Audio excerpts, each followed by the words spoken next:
The more money you make, the less someone's gonna expect you to continue. So the more money you make, the less someone's gonna have high standards of you. Who the hell, who calls you to say, where are you at the office? Nobody.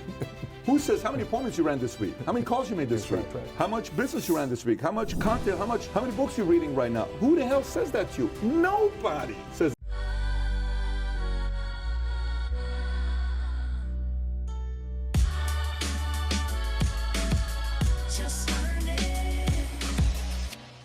We've got a person who's absolutely changed my life.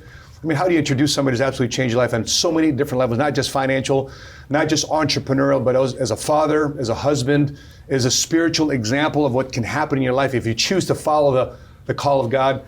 And I remember when I received a message from Patrick Bet-David in 2009. He says, and by the way, I put it in my book, Faith Made Millionaire. And we didn't really respond and really interact until December of 2014. And that's when I officially joined the PHP agency organization. So with Patrick Bet-David, what he's done in business, what he's done here in the studio, we're just reflecting on it right now, how many videos were shot in the studio right here at the PHP studios here in Dallas, Texas. And the amount of impact he's done since the video, Life of an Entrepreneur, exploded. But do you think Patrick slowed down from there? No, he's like, high five, great job, next. And that's the type of leader, that's the type of influencer we have here. Wall Street Journal best-selling book of your next 5 moves, and forthcoming here on December 5th, Choose Your Enemies Wisely. PBD, thanks so much for being here. My man. Honored. I wasn't expecting you today. It's kind of nice just to be able to zip across the world and do your thing. So I want to dive right into your financial services journey. Okay. I mean, we had a VP call today. It was kind of odd because we're facing, just a new era of PHP. But I want to go back to 2002. I want to go back to 2002. Just in the beginning of how it got started. You always talk about what it was like to be at Morgan Stanley on 9/10, a day before 9/11. Mm-hmm. How was your journey getting involved in the insurance side? The investment side, and then the insurance side? How did that prepare you? How did that moment being on the investment side of things prepare you for a journey on the insurance side of things? It's funny, today I was talking about, on a podcast in Dallas, I said there's 3 things that I'm very interested in and I like. One is numbers, one is sales, one is people. I'm fascinated by those 3 things, right? How people are in sales. But, I didn't know what was going to happen. I was dating Janvier, and Janvier's working at Morgan Stanley Dean Witter. This is, 2000, 2001. And then she's always got this nice car. I'm like, how do you have all these nice cars? I'm a broker at Morgan Stanley Dean Witter. Who are your clients? Well, lots of the Laker players are my clients. I said, wow, that's how you make it. How does the money work? Well, once you have money under management, you make a certain fee every year. This pays you. And then if you sell this is fascinating. And then I wanted a job, couldn't get a job. I don't have a degree. And then obviously I start off with Morgan Stanley Dean Witter, day before 9/11. And then from there, once you go in, and you're going to sell, like I sold early on at 11 years old in Germany when I was collecting beer bottles at Erlangen, and I bought my first Super Nintendo. That's when I knew I'm never going to starve. At 11 years old, I knew I was never going to starve because I'm going to be able to go out there, and if I can give service, clean up, sell, do something for you, I'm going to make money. This is why when Tico reads a Thomas Sowell book, my oldest son, and after he reads this book by Thomas Sowell, on a Saturday and a Sunday, they go into the community, start knocking doors, and it's I have to make money. And then eventually one lady calls and says, hey, are these your kids? Yes, because they know our phone numbers. Says, these kids say they want to come help me do something so they can make money. I said, yes. Are you okay if I teach them how to walk my dog? Sure. They walk the dog, they make the first $20 bill. I told them, for every dollar you guys make, I'm going to match it. So they made 20. I matched 20, that's 40. Tico chose himself as a CEO. He says Dylan was a great partner, so he gave himself 15, and he gave Dylan 15, and he gave Senna $10. Wow. Because Senna was very good, helpful, and all this other stuff. And I said to them when I sat them, I said, guys, this is a very monumental moment for you. You will never starve for the rest of your life. You're always going to know how to make money. Money's out there. You got to give the service. You'll get the money back. So for me, once I knew I was going to sell, then it's what am I going to be selling? Am I going to do stocks? I watched the guy in the corner office at Morgan Stanley, Dean Witter. And he ended up, suicide stories you were hearing about left and right because, clients had money, the market tanks. They went from making $700,000 a year to $70,000 a year. And I'm like, I don't want to be a stockbroker because everyone's calling nonstop. Do I want to be guy that goes and just does 401ks. Do I want to do auto insurance? Do I want to do this? And then I fell in love with life insurance and annuities and mutual funds, and that's kind of how I use my licenses. And then went to trans 7.5 years later, went and watched the movie Jerry Maguire, okay? Literally, I watched Jerry Maguire in 2008.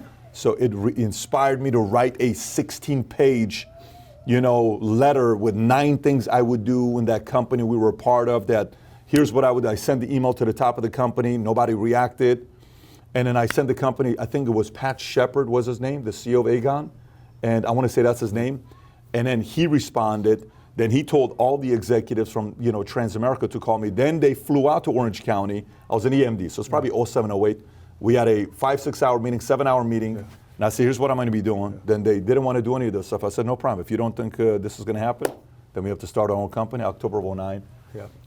We started PHP, and the rest is history. So I want to take a couple steps back. So you were in LA at the time. You're in Glendale. Yeah.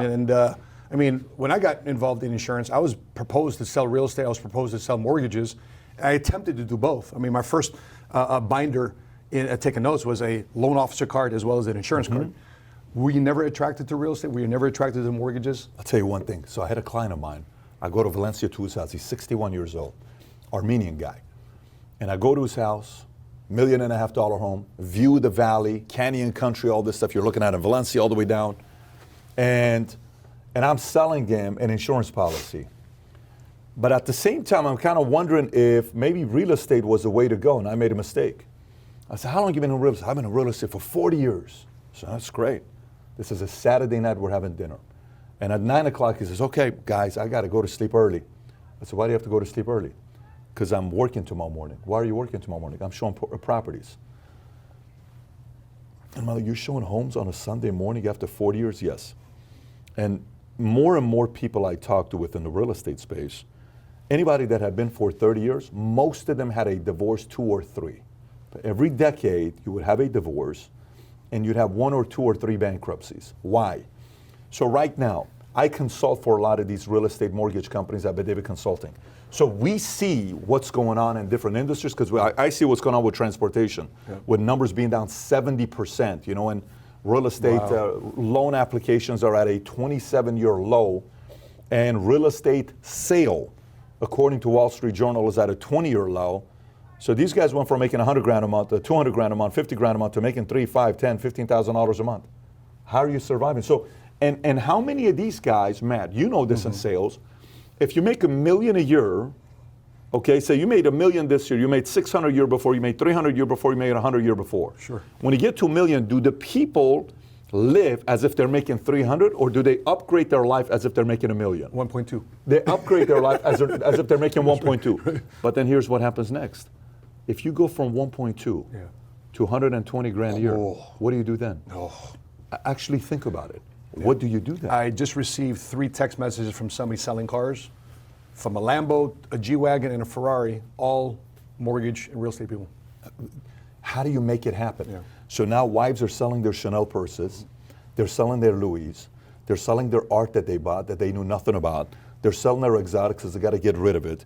They're trying to get rid of suits, shoes. They're trying to sell belts on eBay. When I saw that, I'm like, real estate is not for me. At Bally's, many of us at Bally's, when we were selling memberships, we know we were leaving. Some went to real estate, some went to loans, some went to solar. I went insurance. The beginning 5 years, 3 years, the mortgage real estate guys beat me. But long term, at the end, it wasn't even a conversation. So to me, that's one of the reasons why I wasn't going to do real estate and mortgages as a career. Investment, we're in the process of right now buying multiple properties, 20 acres of land, 300,000 square feet, all this stuff. I'm for it for investment. I'm not for it for a career. There's a recent clip from, I think, a couple podcasts ago where we talked about the negative real estate crash. Yep. Then you compare it to Venezuela like this, and a lot of guys in the real estate community say, we got Patrick, he's flipping, he sees it now. Because you have a video from a year ago, my message to real estate professionals. And by the way, this last couple weeks, within this week, the National Association of Realtors, Home Savings of America, and Keller Williams are found guilty of a class action lawsuit of colluding commissions, of them raising. And next thing you know, as soon as that happened, 3 other broker just got another class action lawsuit. Earlier this week, mortgage companies are asking for their senior loan officers to repay back their bonuses because things are tight right now. So there's two camps. We were talking about two different camps of real estate professionals we're talking to. First camp, they're having they're having a time in their life. Everything's great, listings, closings, left over right. The other camp is, I haven't closed anything in a minute, and if I don't do anything right now, it'll be until next year that I'll get paid. How do we reconcile and help? Because I know in financial services, when I came into it, I saw the ups and downs also. That's why I didn't get involved in mortgages, because I was very easily attracted to that, because I'm in Chicago, hot real estate market. And so what message do we do in help right now with real estate professionals? How do we? Well, first of all, realtors, they're going to be selective hearing, right? They're right now so desperate. They have to pick and choose whatever story they want. My position doesn't change. By the way, to the realtors and mortgage loan officers who saved money, they don't look weak. But I talk to the guys that didn't save money. They're getting destroyed going through divorces right now, okay? They can hype it up all they want. They're getting divorces right now. They're going through tough time. And I feel very bad, because all I'm trying to do is get these guys to do. A lot of them are going into different things to sell, and I'm going to be a digital market. I'm going to get my insurance license, but they're going to different kind of markets to go through. So to these realtors that respond to what I have to say with a reverse crash, let's actually say that happens. Okay, so to those guys, do you really want to see interest rates decrease, where we go from the 8 points to 7 to 6 to 5 to 4? Do you know if Powell lowers the rates from 8 to 4, say in the span of a year, say in the span of 18 months, do you know what that does to values of homes? Skyrockets. By the way, the house I bought it for $20,400,000. You've seen the house that I picked up. When I'm in the day I am in contract, the next day I get a $25 million cash offer to buy the contract. I've shown you that email before when they wanted to buy the contract. Yep. Our house is roughly 1.1, 1.2 acres. We got 800 feet of water frontage, 165-foot dock to put a yacht there. It's a very nice place that we live in. Messi just moved right in next to us. Matter of fact, we were trick-or-treating with Messi. Our kids were trick-or-treating with him and his kids. He was actually dressed out there. Very cool. Nice. I didn't think he was going to be doing that. Here's the point. I remember seeing that email. He wanted to rent your house. That's right. Yes, that's right. But I'm glad he bought instead of renting, so he's settled. They're actually going there. The kids are going to the school. So anyways, last week, 10 days ago, when I sold my house, it was record-breaking for that area. Fort Lauderdale just broke a new record 10 days ago. A new house sold by my realtor, okay, on Wall Street Journal, $40 million. You know how big of a land it was? 0.4 acres. So it's a lot smaller than yours. A lot smaller. So that puts our property, some say, between $40 to $45 million, and we've only owned the house for a little over, 2.5 years is what we've owned the house, right? Mm-hmm. So we're not selling. So it's not like, well, Pat's saying this because he wants to sell. Not at all, okay? Matter of fact, the right thing that probably needs to happen to our house is for it to go from $45 million to $31 million, $29 million, $30 million, somewhere around there. Why? Here's why. If rates come down, property value is not decreasing. Matter of fact, property values even increased a little bit. Even though there's no inventory, people are not wanting to give up their 3% loan that they have for what? To go get another house with the equity they're going to pick up, and a new house they pick up is going to be at 8%? That doesn't make any sense. Why would I sell my house right now? I still have to go buy another house at 8% anyways, right? So to those people who are rooting for rates to come back down to 4, all I would tell you is it's going to hurt many different aspects of the economy if we go there. But let's just say we do go there. Let's play that game. No problem. People haven't yet ran out of savings. They're still sitting on money. The market right now, if they keep printing money, they printed trillions of dollars of money into the economy, right? Mm-hmm. The original, I'm talking to Tom Bilyeu yesterday for 5 hours. We did a podcast at his house in LA. And we're talking about a possibility of a reverse market crash is what I was telling him. I started talking about this a couple weeks ago, where if they do some of these things, the market just goes bingo, and Dow and S&P, or let's just say Dow goes from 33 or 38 to 45 to 55 to 58. Okay, the more they print, the more money guys like me make. Because the more they're printing, money flows to the top. Rich get richer, poor get poor. Yep. But the disparity of what that's happening is getting bigger and bigger. 2023, I called it the year of investigations and all that stuff that was going to take place. Who got investigated in 2023? Biden, Trump, Fauci, SPF. You got the SPF now, $8 billion he stole from people that he's got to go to jail 100 years. He's going to probably end up doing 10 years. Biggest fraud on record. Biggest fraud on record ever. And Kramer from MSNBC was calling him, he is the JP Morgan Chase of our era. He is God. And people gave him billions of dollars without asking for a single board seat. The guy didn't have a board. A guy in his 20s who got billions of dollars from some of the smartest money people in America didn't ask for a single board seat. He told him to go F off. This story's been told, I think, by Shemad or somebody else. So he gets that. He's going through that. But let me give you 2024, what I predict happening. I'm calling 2024 the year of chaos. 2024, by the way, I hope I'm wrong. I hope I'm wrong at the highest level.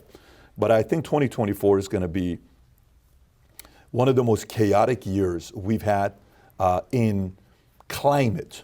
And I'm not talking climate change. I'm talking climate like economy, politics, division between America, potential policy. It's going to be chaotic, right? How strange it's going to be. So why chaotic? Well, a couple different reasons. One, unfortunately, we didn't choose our enemies wisely.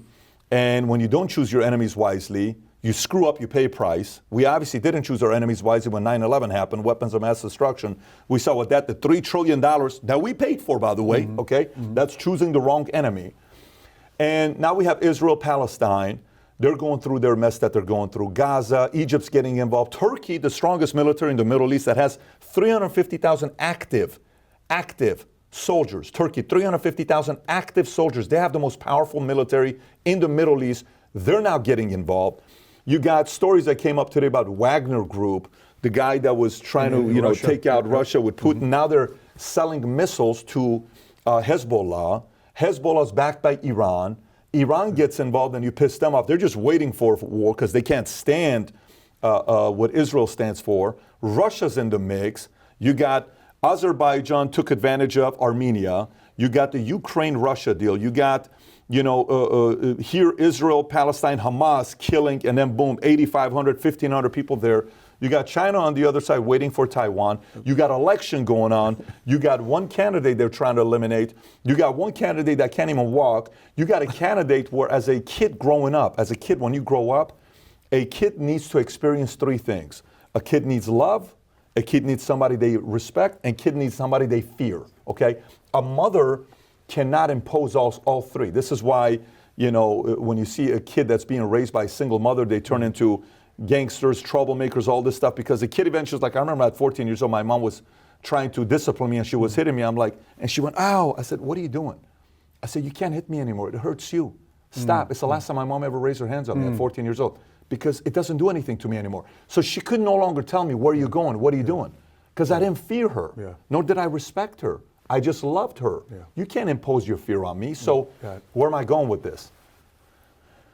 We have a leader that is not loved in Joe Biden, that is not respected, and that is not feared.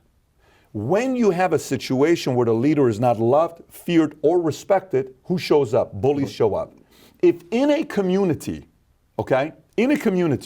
in every family there's that one person that the entire family fears. You don't want to get that call from that person. To some it's an uncle, to some it's a father, to some it's an aunt, but it's somebody. It's a brother. You're like, dude, you're gonna, like right now, before even doing this, my wife called me. Sure. Why did she call me? Because Tico and Dylan weren't listening to her. Why are they not listening to her? Because they're two alpha boys.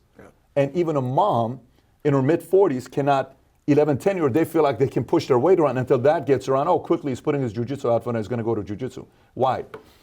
We don't have that in America today. So Biden's going to be our president all of 2024 if he stays that way. That means the element of no fear, no respect, no love continues.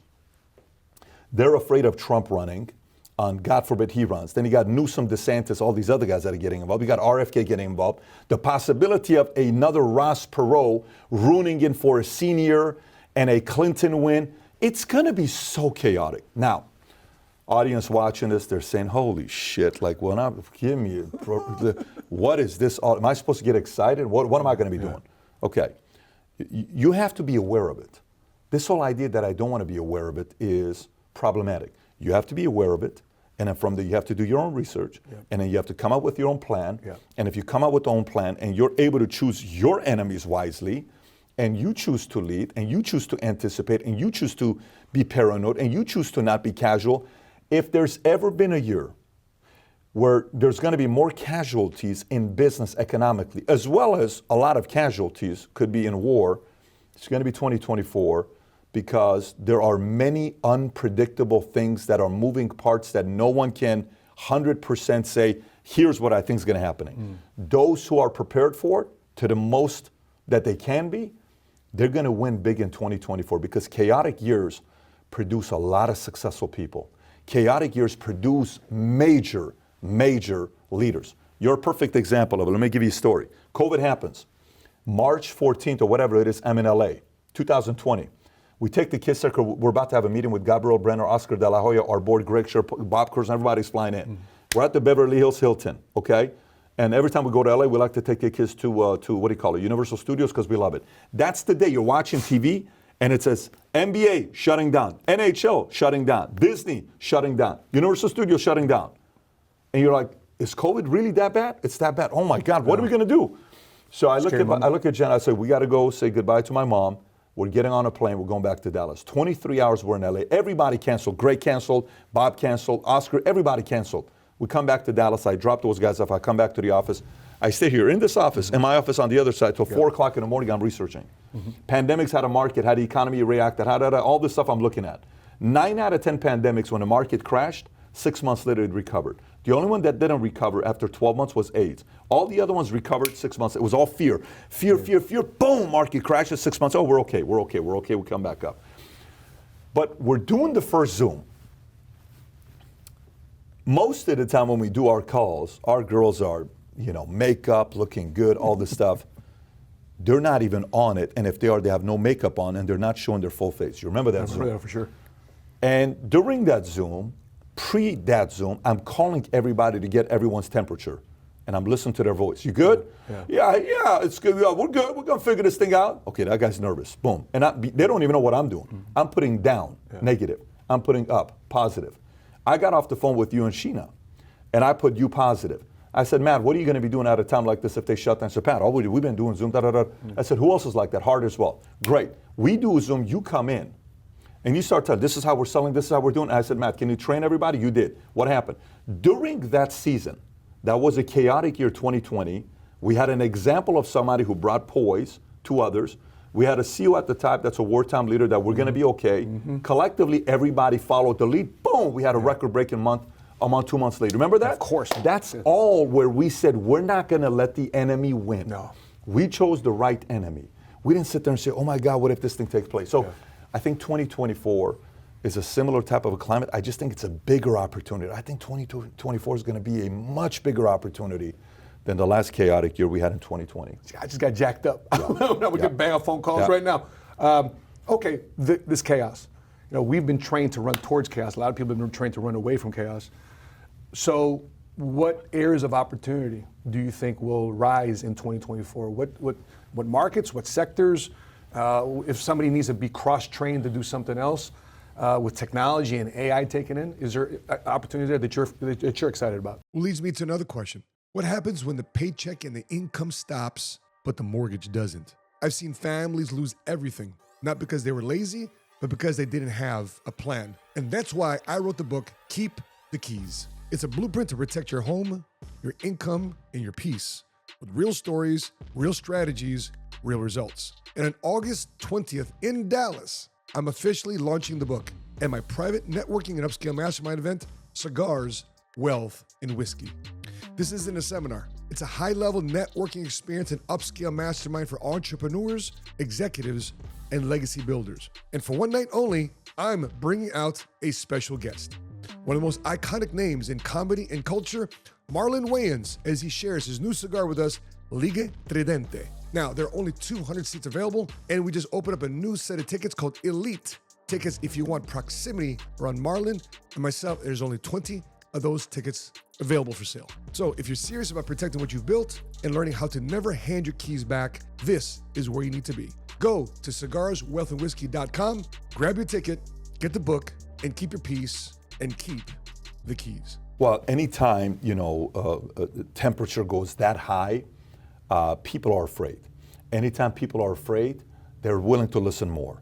Anytime people are arrogant and cocky, they're not willing to listen. When you call a mortgage broker who just made $180,000 last month, he's like, yeah, man, I got 10 minutes. What you got? But when you talk to that same mortgage broker that made $12,000 last month, it's like, hey, yeah, man, I'm sorry. Am I on time? I just came 5 minutes on. Okay, so hey, what do we got? I hear you guys are, hey, how come you're listening now? You weren't listening 18 months ago. Mm-hmm.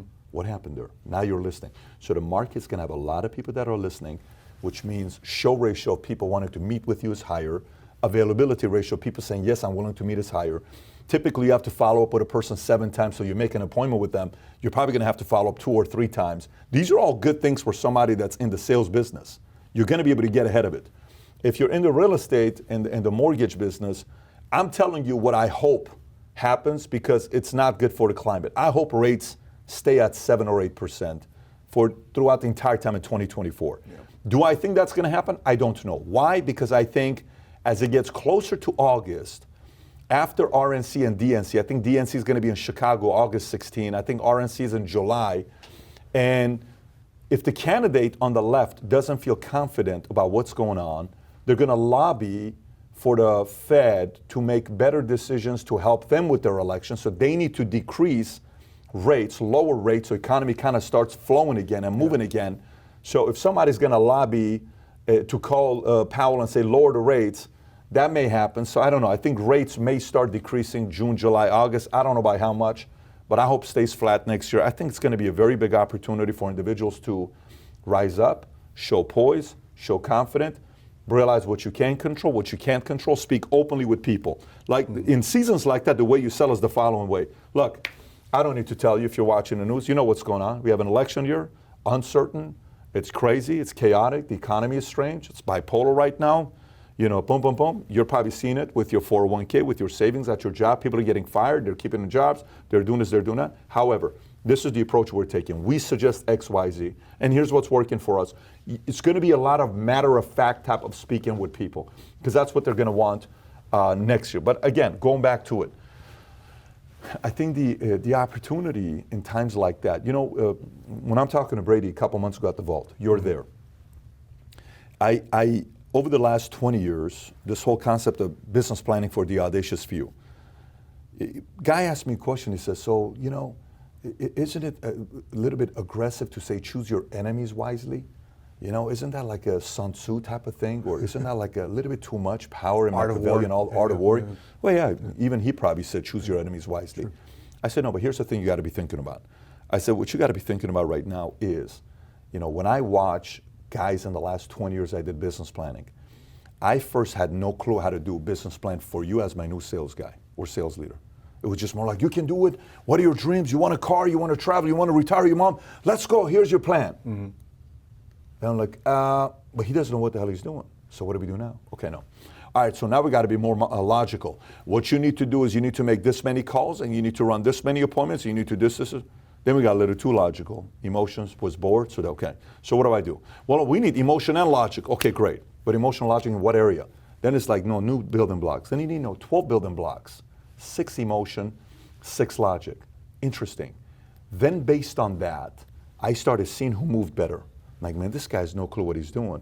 But man, he wants to win for his mom so bad that he's crying. Okay, this guy knows exactly what he's doing. He's my best sales guy, but he's got no dreams and ambitions. He's happy ambitions. He's happy making $3-4 grand a month. And no matter how I challenge him, nothing drives him. So then you start sizing people up. Okay, you start sizing people up.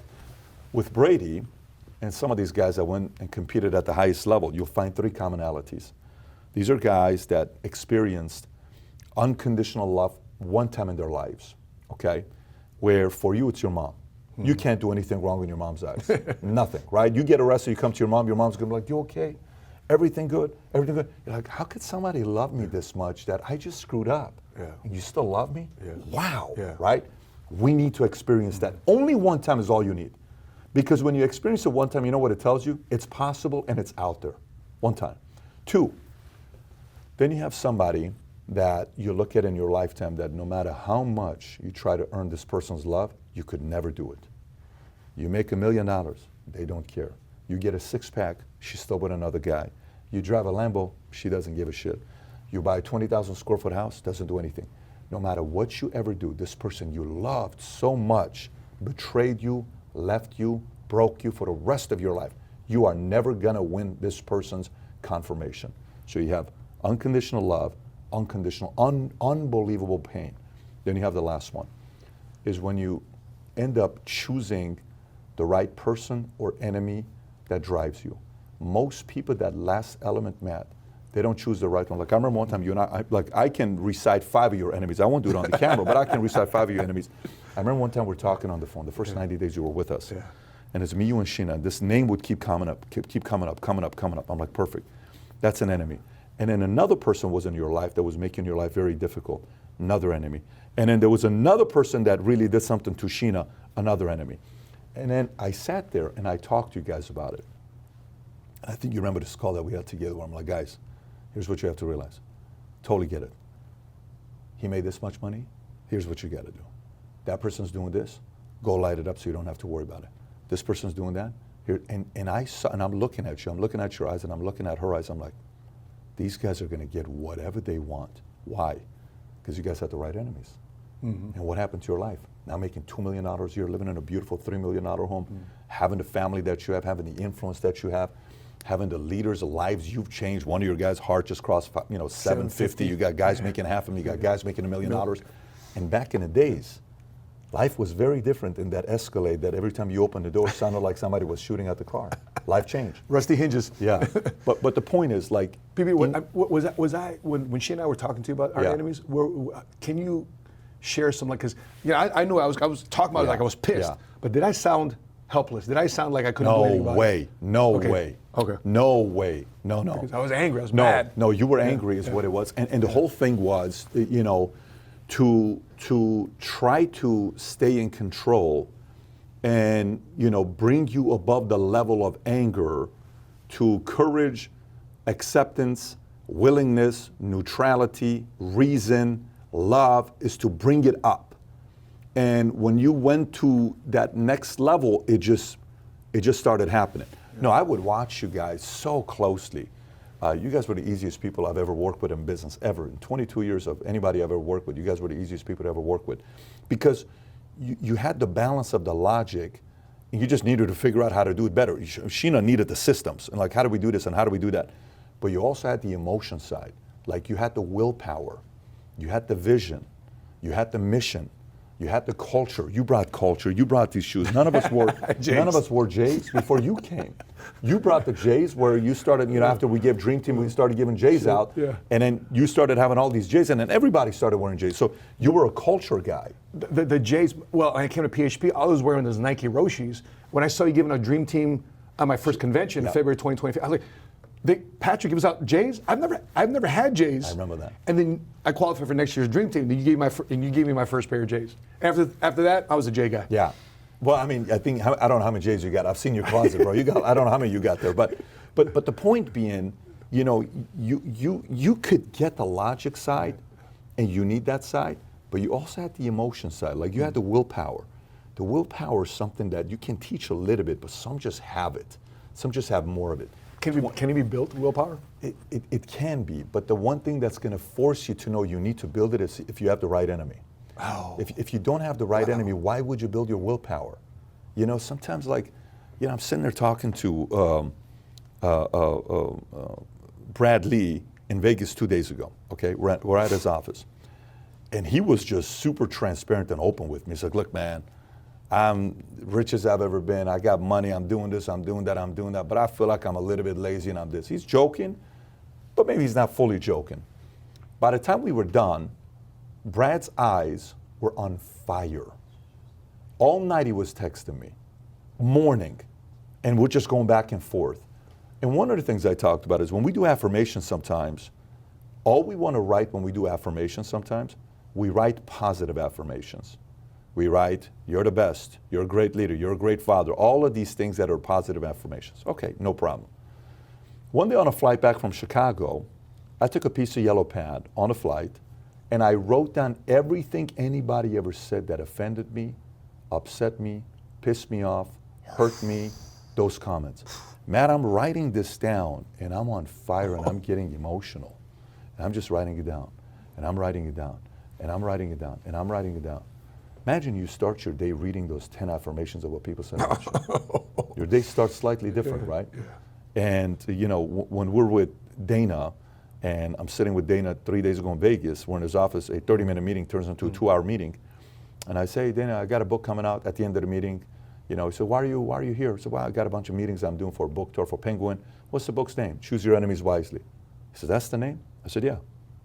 He said, the book's name is Choose Your Enemies Wisely. He says, yeah. I said, yeah. He says, look behind me. He's pointing. I'm like, if you want me to tell you what he had on his wall, it's a picture of two, anyways, on his wall. I got you. Yeah. Okay. And I'm like, I've already seen that picture. He says, no, this here. So I come to the side. I'm like, what is he looking at? What's he talking about? He's got a quote on the wall, and it says, may God have mercy on my enemies because I won't. Mm. When I tell you on the wall, it's like massive on the wall. May God have mercy on my enemies, for I won't. I said, can I take a picture with you? There we go there. He says, you know who said this? I said, who said this? I said, a military guy. I said, it's the president. He says, no, it's military. I said, is it Ike? Is it Alexander? Is it Patton? He says, it's Patton. Patton said the quote, right? Then I said, you got a quote in the book. He says, really? I said, yeah, you got a quote in the book. He says, what's the quote? I said, well, it's the quote where you say, effing bet against me.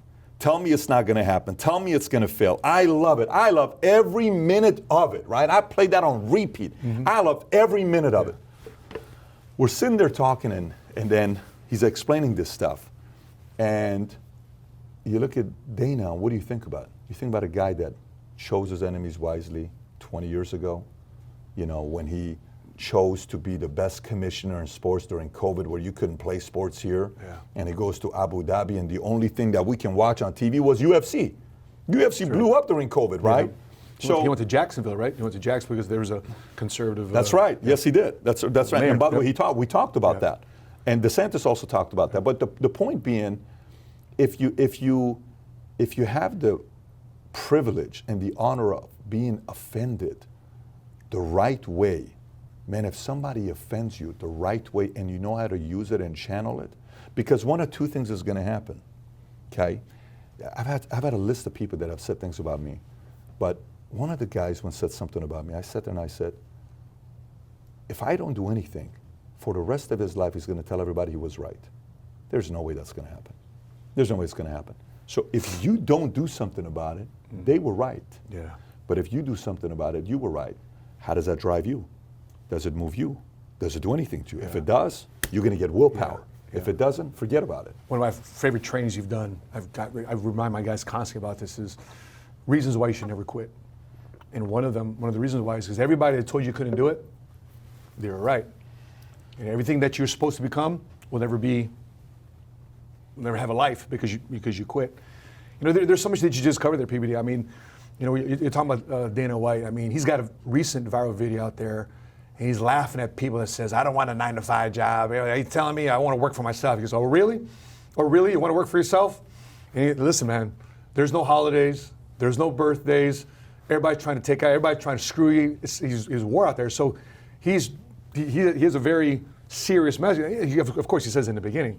But did you experience that when you first started PHP? Did you experience that when you... Oh, my God. At the highest level, of course. At the highest level. And by the way, it gets bigger and bigger and bigger the bigger you get, right? But no, listen, you do what you do in business because it's a dream, because you have aspirations, but it's not easy. It's not easy when you're sitting around and people are telling you, they're trying to steal your business from you. They're trying to steal market share away from you. Yeah. Everybody from, all these recruiting companies are trying to pitch your company executive that you hired that they're going to get another raise over here. So no matter how much raise you give. So let's just say you're like, I'm going to keep this guy by giving him a $2,000 raise or $20,000 raise. You could give all of your guys a $20,000 raise, a $50,000 raise, a $100,000 raise. Still, 80% of them are going to use that to go to recruiting firm to get an additional 20. Yeah. So giving the raise will not be the solution. Now, if you bring it back and you are a true leader, you are really driving. You're a guy that's nonstop. You're a guy that's fair but tough. You're a guy that has high standards. You're a guy that is on a mission, you're doing something, people can see the fact that you're real and genuine about it, then people don't want to go work with another person, they want to work with you. So then if they want to work with you, and then they're able to also have their lives and dreams become a reality, then they're willing to go through the pain. But yeah, starting a business, everybody wants to go out there and do it. It's always easier if you do it with somebody that's a partner. And my recommendation, instead of trying to be an entrepreneur sometime, you're better off being an entrepreneur. Find somebody like you to be in business with, where you have somebody to leverage and you don't have to do it all by yourself. So PBD, when we're looking at entrepreneur, I kind of find myself as a hybrid because, I can create my own entrepreneur efforts, but I have the benefit too of not worrying about a lot of things that you set up over here at PHP. I don't have to worry about compliance. I don't have to worry about new business. I don't have to worry about marketing. I have to worry as a whole. I have to worry about commissions and being a CFO. I can just focus on what I do best, which is recruit, train, build, and get my guys to compete and drive competition. For somebody that's out there that may not necessarily be a entrepreneur, can you talk a little bit more about entrepreneur and leveraging that platform or leveraging somebody that can take them to the next level? Look at Tim Cook. Tim Cook, founder, Steve Jobs, and Wozniak take the company from 0 to 100 billion. Okay, Tim Cook takes the company from 100 billion to $3 trillion. Tim Cook is a billionaire. He's never started a business. I mean, not that it's a name that we know about. When we think about Tim Cook, what do we think about? Sure. We think about Apple, right? Sure. You can look at Ballmer. Ballmer's right now worth what, 60 billion, 80 billion? I don't know what the number is, but he bought the Clippers for 2.2 billion from Donald Sterling. Thankfully, that racist comment, right? Yeah. And then now the Clippers are worth 4.6 billion.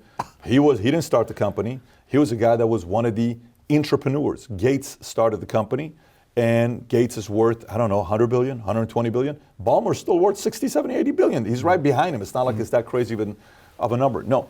You look, if you can be as aligned to the role you play within an organization, everybody plays a different role.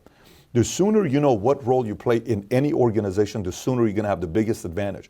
Not everybody needs to go out there and start a business, and not everybody's going to be a C-suite executive. Not everybody's going to be a CEO or founder, and nor do they need to be. If everybody wanted to be a CEO of a company, if everybody did, you wouldn't have the people that are willing to do the supporting. There's a lot of things that needs to happen within it. So eventually, people realize, I realize, Pat, guess what? This dream you have of being Mr. Olympia, you're too tall for it. 6'4", it ain't the height. Mr. Olympia is a 5'8", 5'9", 5'10", maybe 5'11" height. Now, if you do want to go, could you compete in Mr. Olympia? Yes. At 6'4", do you want to be 400 pounds in off season? I do not. So when I'm in Mr. Olympia and I'm seeing Aaron Baker and Cormier and I'm seeing Jean-Pierre Fuchs and I'm seeing some of these bigger guys, Paul Dillette, and I'm like, I'm good. I'm not going to want to be off season. Greg Kovacs, I don't know if you remember this guy named Greg Kovacs, who had 26.5-inch guns. He would incline 6 plates. He would incline 6 plates. I'm like, you know what? No, bodybuilding is not for me. I'm not going to do it. So to me, that was just like, I'm going to step aside. I'm going to do something else. So. If you can figure out a way to position yourself with the right people, if there is the right alpha, right leader that you're working with that does most of the things you need to be doing, and you can come and position yourself and still bring value to the table, you're going to position yourself in a better way. I want to talk about coachability. That's when you wrote my forward for Faith Made Millionaire. By the way, what a great forward you wrote for me. It just got me all teared up and got me jacked. Can you discuss what coachability is? Because sometimes people know what they want to know what they want to hear. They hear what they want to hear, and they don't want to know what they want to know. And sometimes it's just trying to combine those two together. Can you talk about how to become more coachable? Yeah. So think about who's a bigger alpha in basketball than Michael Jordan? Who? Nobody. Yeah. Alpha? Yeah. Nobody. Yeah. And why was he so coachable to Phil Jackson? He's one of the most coachable guys Phil Jackson had. How did that work out for him? 6 championships. Worked out pretty good for him. Now, Tex Winter is asked, who's the smartest guy ever you coached in basketball? He says, Jordan Farmar. He says, really? Jordan Farmar? Yeah. Which Jordan Farmar? The Jordan Farmar that played Lakers? Yeah. He's the smartest guy? He says, yeah, you couldn't teach him anything. He knew everything. So what happened to Jordan Farmar? He went and played in Europe or Asia or China or Puerto Rico, whatever. Done. He had a great game. Okay? But he knew everything. You couldn't teach the guy anything, okay? In life, this idea, like even right now where I'm at, I got a bunch of teachers around me teaching. I could be talking to a kid that's 16 years old who's been painting for 5 years. The guy knows more about painting than me. He's the teacher, I'm the student. Age is not the idea when it comes down to learning. It's a concept that you choose to continue doing to get better. And coachability, I have a guy that has been in business with me for a while. And I used to work with him years ago, and I used to say, man, this guy's super conceited, arrogant. This guy is very cheap, and this guy's got this entitled attitude. If he loses this, he's going to do good. Kept showing up every 2 years. Ooh, he would lose it. He would show back up. It would show back up. 6, it would show back up. It would show back up. And he eventually, you would hear, oh, this guy, he knows it all. He's this, he's that. His idea was he wanted to say, I know everything. You can't do this and da-da-da-da-da. I'm this, that. It's okay, great. How to work out for you, And then eventually what you don't realize is you produce those types of people in your life. And by the way, here's what's great about it. What's great about it is when somebody says, well, what if your way of teaching isn't the best way? Okay, so now you have two risks. If you think you are better than the coach, go prove it. The risk you have is risk of not a proven method that you think you can do it better, but go prove it. If you do, you were right. If you don't, the market's going to say you were wrong. Sometimes we have guys that the coach that was coaching was too content and too casual and soft and conceited and cheap and entitled. And he found somebody that was better than him. And this person was the better teacher. And that person's trying to coach this guy's like, nah, man, I don't think you're right. So it's also making sure the coach is the right coach. It's not just being blind, following anybody that whatever they're teaching you is, I'm going to go and listen to this guy because of what? No, you need the right coach as well. So if you're lucky enough to choose the right coach, and if you're able to be coachable, you have the highest potential of winning at the highest level. Speaking of Michael Jordan, his Bob Knight just passed away. This past week, coach of the Indiana Hoosiers. And he was Michael Jordan's coach during the Olympics. And there's a quote by, I forgot who the player was, but he was talking about how his relationship was with Michael. He said he made Michael cry. Right? He made Michael cry because he said, Michael, that wasn't your best game. How come you're cheating us all about not giving us your best game? It got Michael to cry. It got him pissed off. But that was Bob Knight's strategy to get them to improve for the next game, to redeliver. They asked Michael, they said, so how different is it playing with Bobby Knight versus Dean Smith? He says, well, Coach Knight curses a little bit more than Coach Smith, because Coach Smith doesn't curse. But you know what book Bobby Knight wrote? He wrote a book called The Power of Negative Thinking. And you know what his concept of negative thinking was? It's not being negative. It was, you can't do it. You ain't tough enough. You ain't strong enough. You're going to be soft.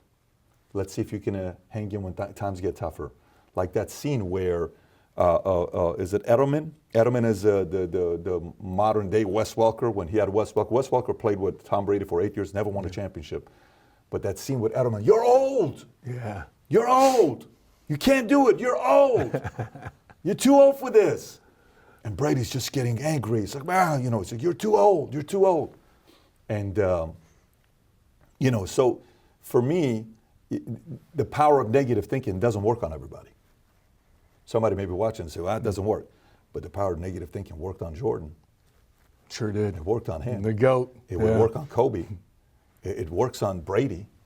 But it doesn't work on, Barbosa. It doesn't work on, certain personalities that internalize that, and maybe I am bad, and maybe I am this, and maybe I am that, Everybody's different, so you have to kind of, like even raising your kids, it's not going to work on all your kids. Some of your kids, the more you give them they want to do more to make you proud. To somebody who's like, maybe I think that kid wants it more than you do. Just telling you. You think he wants more? You think he wants it more than me? I think he does. I'm going to show you. You can't. It's not going to work on the same kids, all of them. So that's why you got to kind of test to see what works. When Bobby wasn't for everybody. No. But for the right person, Bobby was the best. Yeah.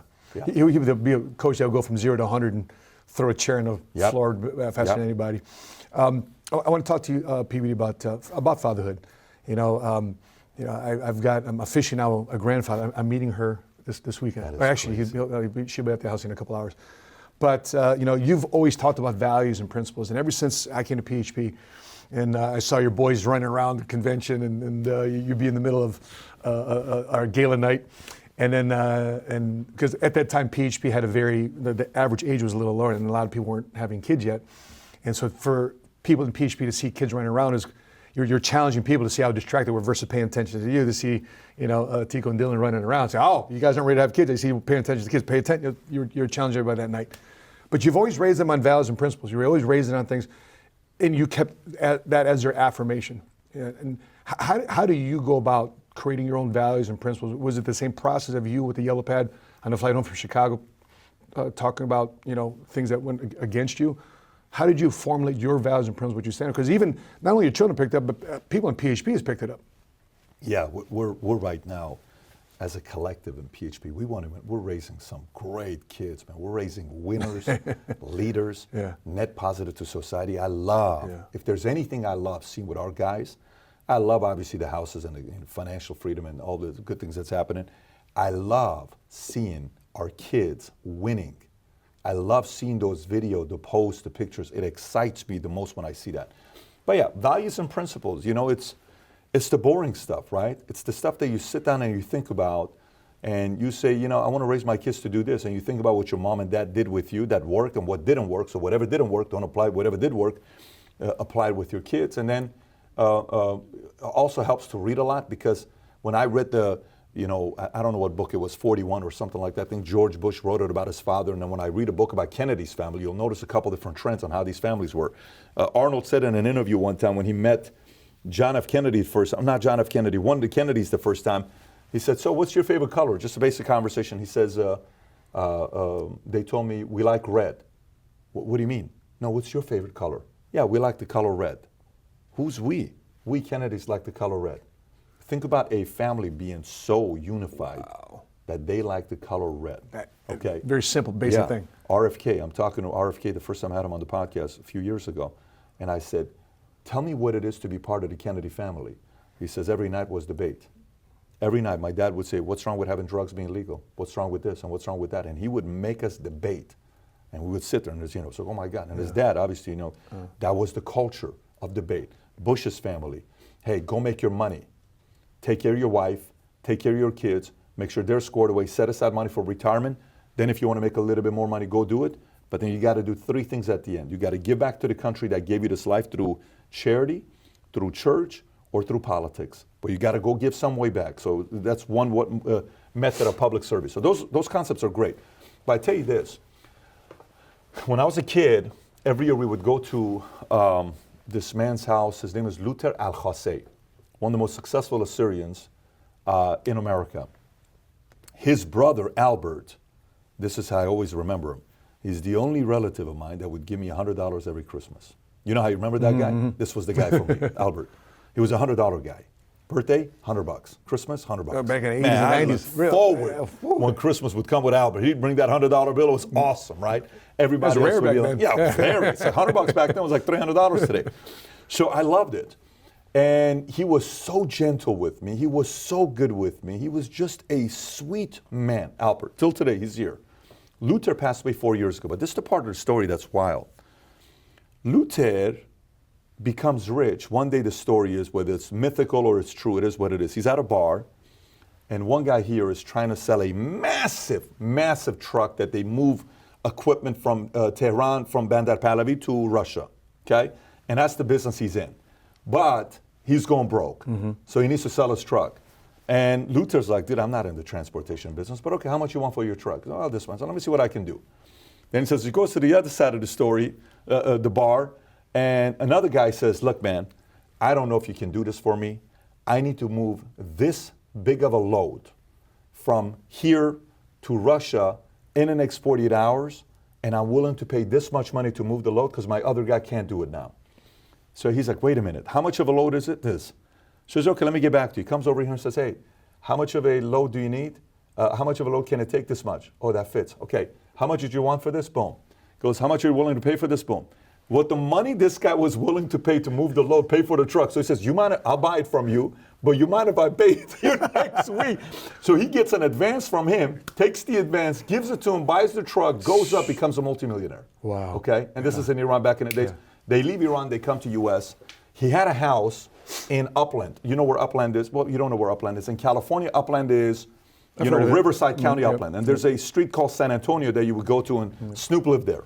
You go to San Antonio all the way up. You go to his house, 7,200 square foot house he's got. And in that house, swimming pool, when you walked in, he always had a Cadillac and a Jaguar, and he had a big bird nest. When I say big bird nest, that should have been like 30 feet, 20 feet, very big, and birds inside of it.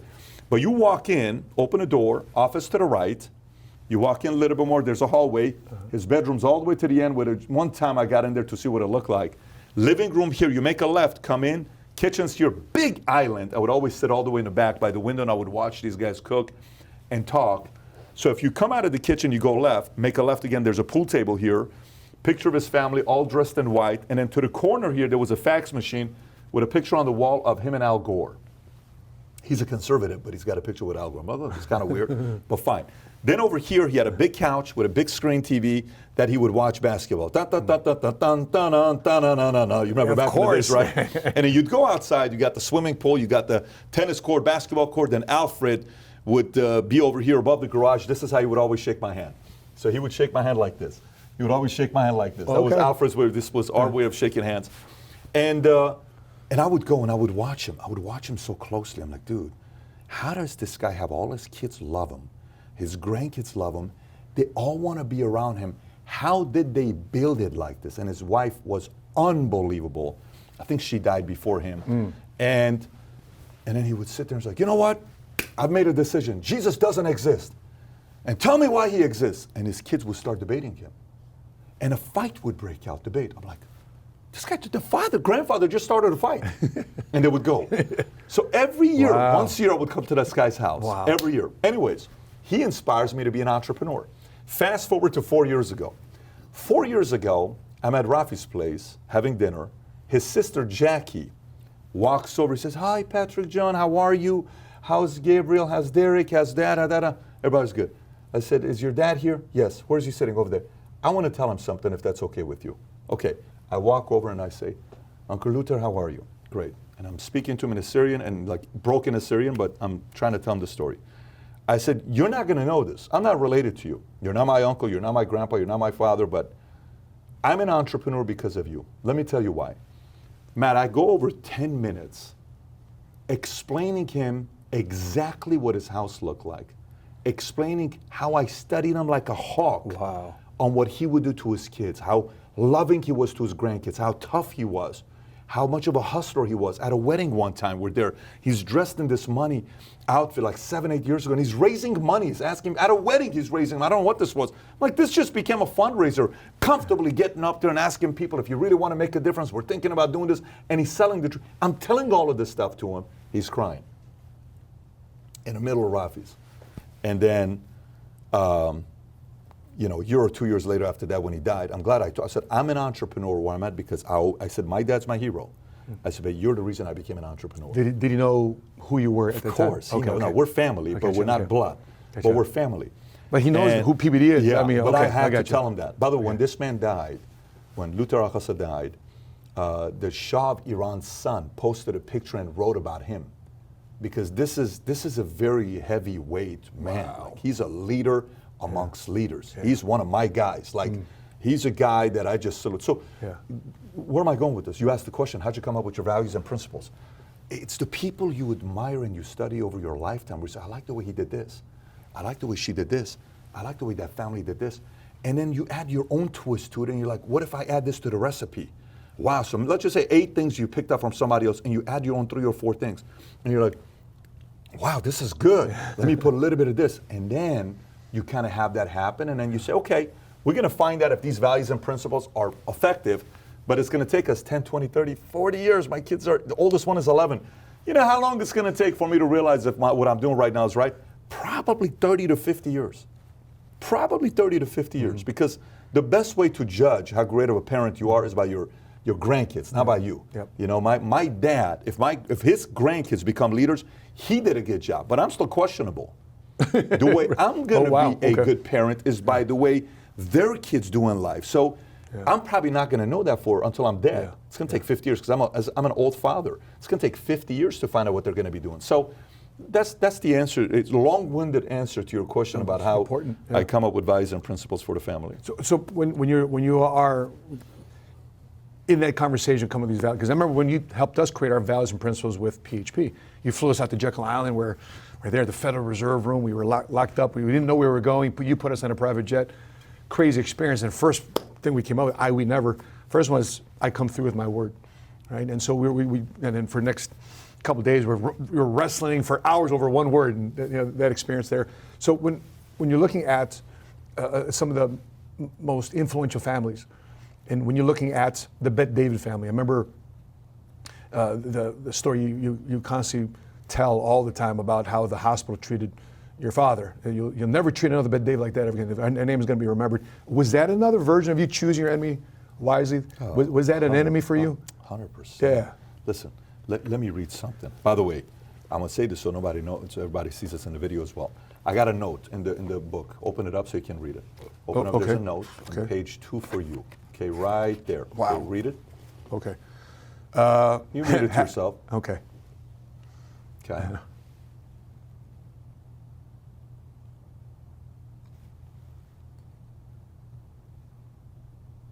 And it's the truth, right? It's the truth. You're the first person in PHP that's getting a copy of this. This is not live until December 5th. And I said, nor PHP nor my life would be the same without you. Okay? For the rest of our lives, I'm going to tell the kids about this man named Matt Sapaula. I'm going to tell them about you, guy. For the rest of our lives, I'm going to tell them about this. But you know, when you look at this thing here, we choose your enemies. My man, I got a lot of respect for you, Matt. I got a lot of respect for you. But I want to read this to you because this whole concept with me at the hospital that day, right? Balthazar Gracian once said this: a wise man gets more use from his enemies than a fool gets from his friends. Interesting. Okay. Let's see what Charles Mackay had to say. Charles Mackay says, you have no enemies, you say. My friend, the boast is poor.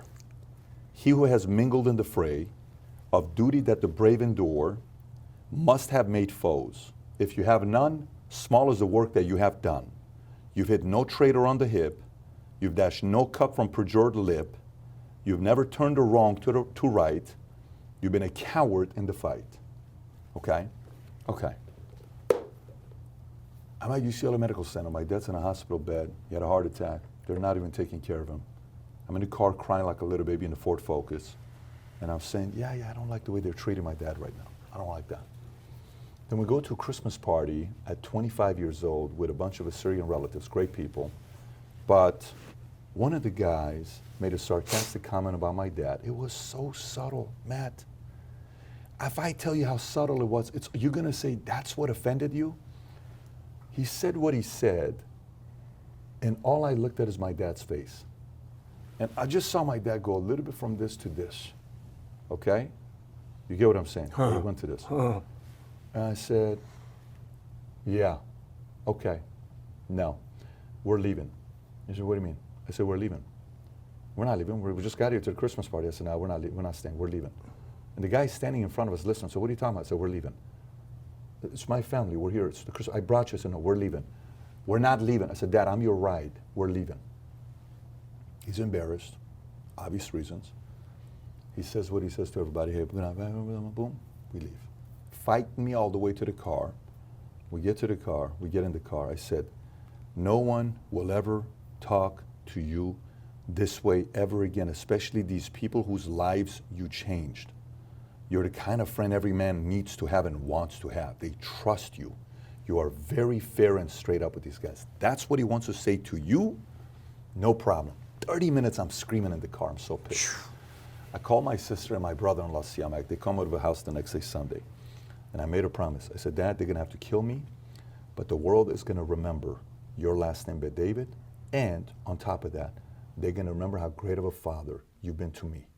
Because it's going to get to a point that when you go out, anybody and everybody that knows who I am, they're going to tell you how great of a father you are. So watch what happened last week. My dad goes in the hospital because he needs to do another angiogram. The surgeon, the doctor comes in to do the angiogram on him. He was in the hospital for 5 days, not feeling good. The doctor comes in and says, I know who you are. He says, really? How do you know who I am? He says, 2 reasons why I know who you are. 1, because your son always talks about you. He says, but 2, there's only one other nose I've seen like that, and it's Patrick Bet-David's nose. And my dad's telling me this, and he's laughing while he's telling me this, right? But it was a promise I made, and I'm going to continue to make until the day I die. That's going to be taking place. What happened? One man makes a comment about my dad, and my dad's body language changes, and I'm off to the races. So you can call it whatever you want. I couldn't say, wow, I've always had willpower. No, willpower is here. Someone's got to bring it out, right? I can say, well, you know, I always know how to create culture. No, culture is here. You got to bring it out. Well, I always know how to, you know, go out there and run a company. I've never known how to run a company. I've never read, like, I've never been that guy. So all of a sudden, that cause, my dad till today, you want to talk about power of negative thinking? So in my life, most boys and kids have trophies. I've never won anything in my life up until the age of 18, ever. Listen, I have 1 trophy my entire life. The only trophy we ever got, my entire life, that my dad kept, 1 trophy, is when I was part of Century City Basketball Association. And remember how I said Luther Al-Khassei, his son Vladimir Ladi, he was the coach of Century City Basketball Association. It was a community of, they would bring troubled teens and gangsters, MS-13, Black Diamonds, Blood, Crip, all those guys, and we would play basketball. They'd be shooting all this stuff, and we'd run at Echo Park, bad place. But, you know, you come to the house after that day, we're playing, 7 of our players don't show up, but we're like, we still want to play anyways, and we're playing against the best team in the league.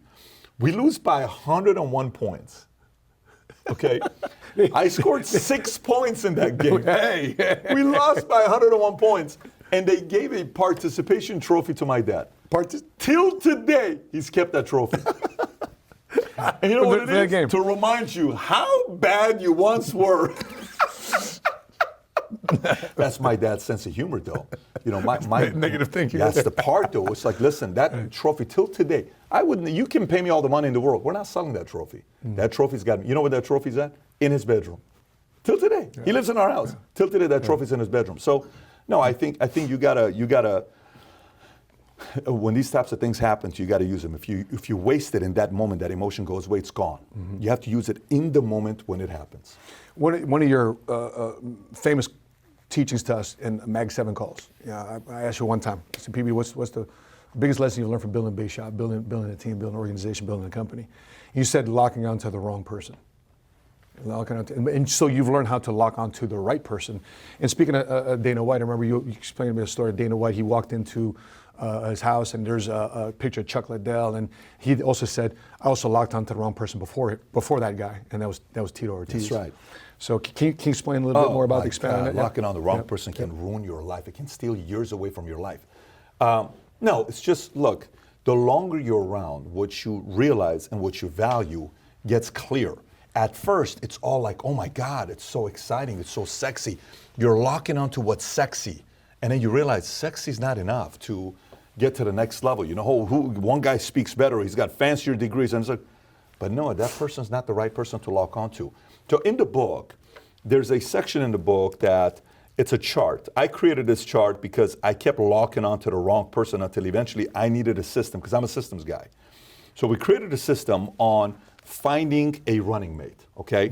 And it's 6 categories on what to look for and how to score them. Once I'll give you 3 of them: character, contact, trust, and I scored these people in different categories, right?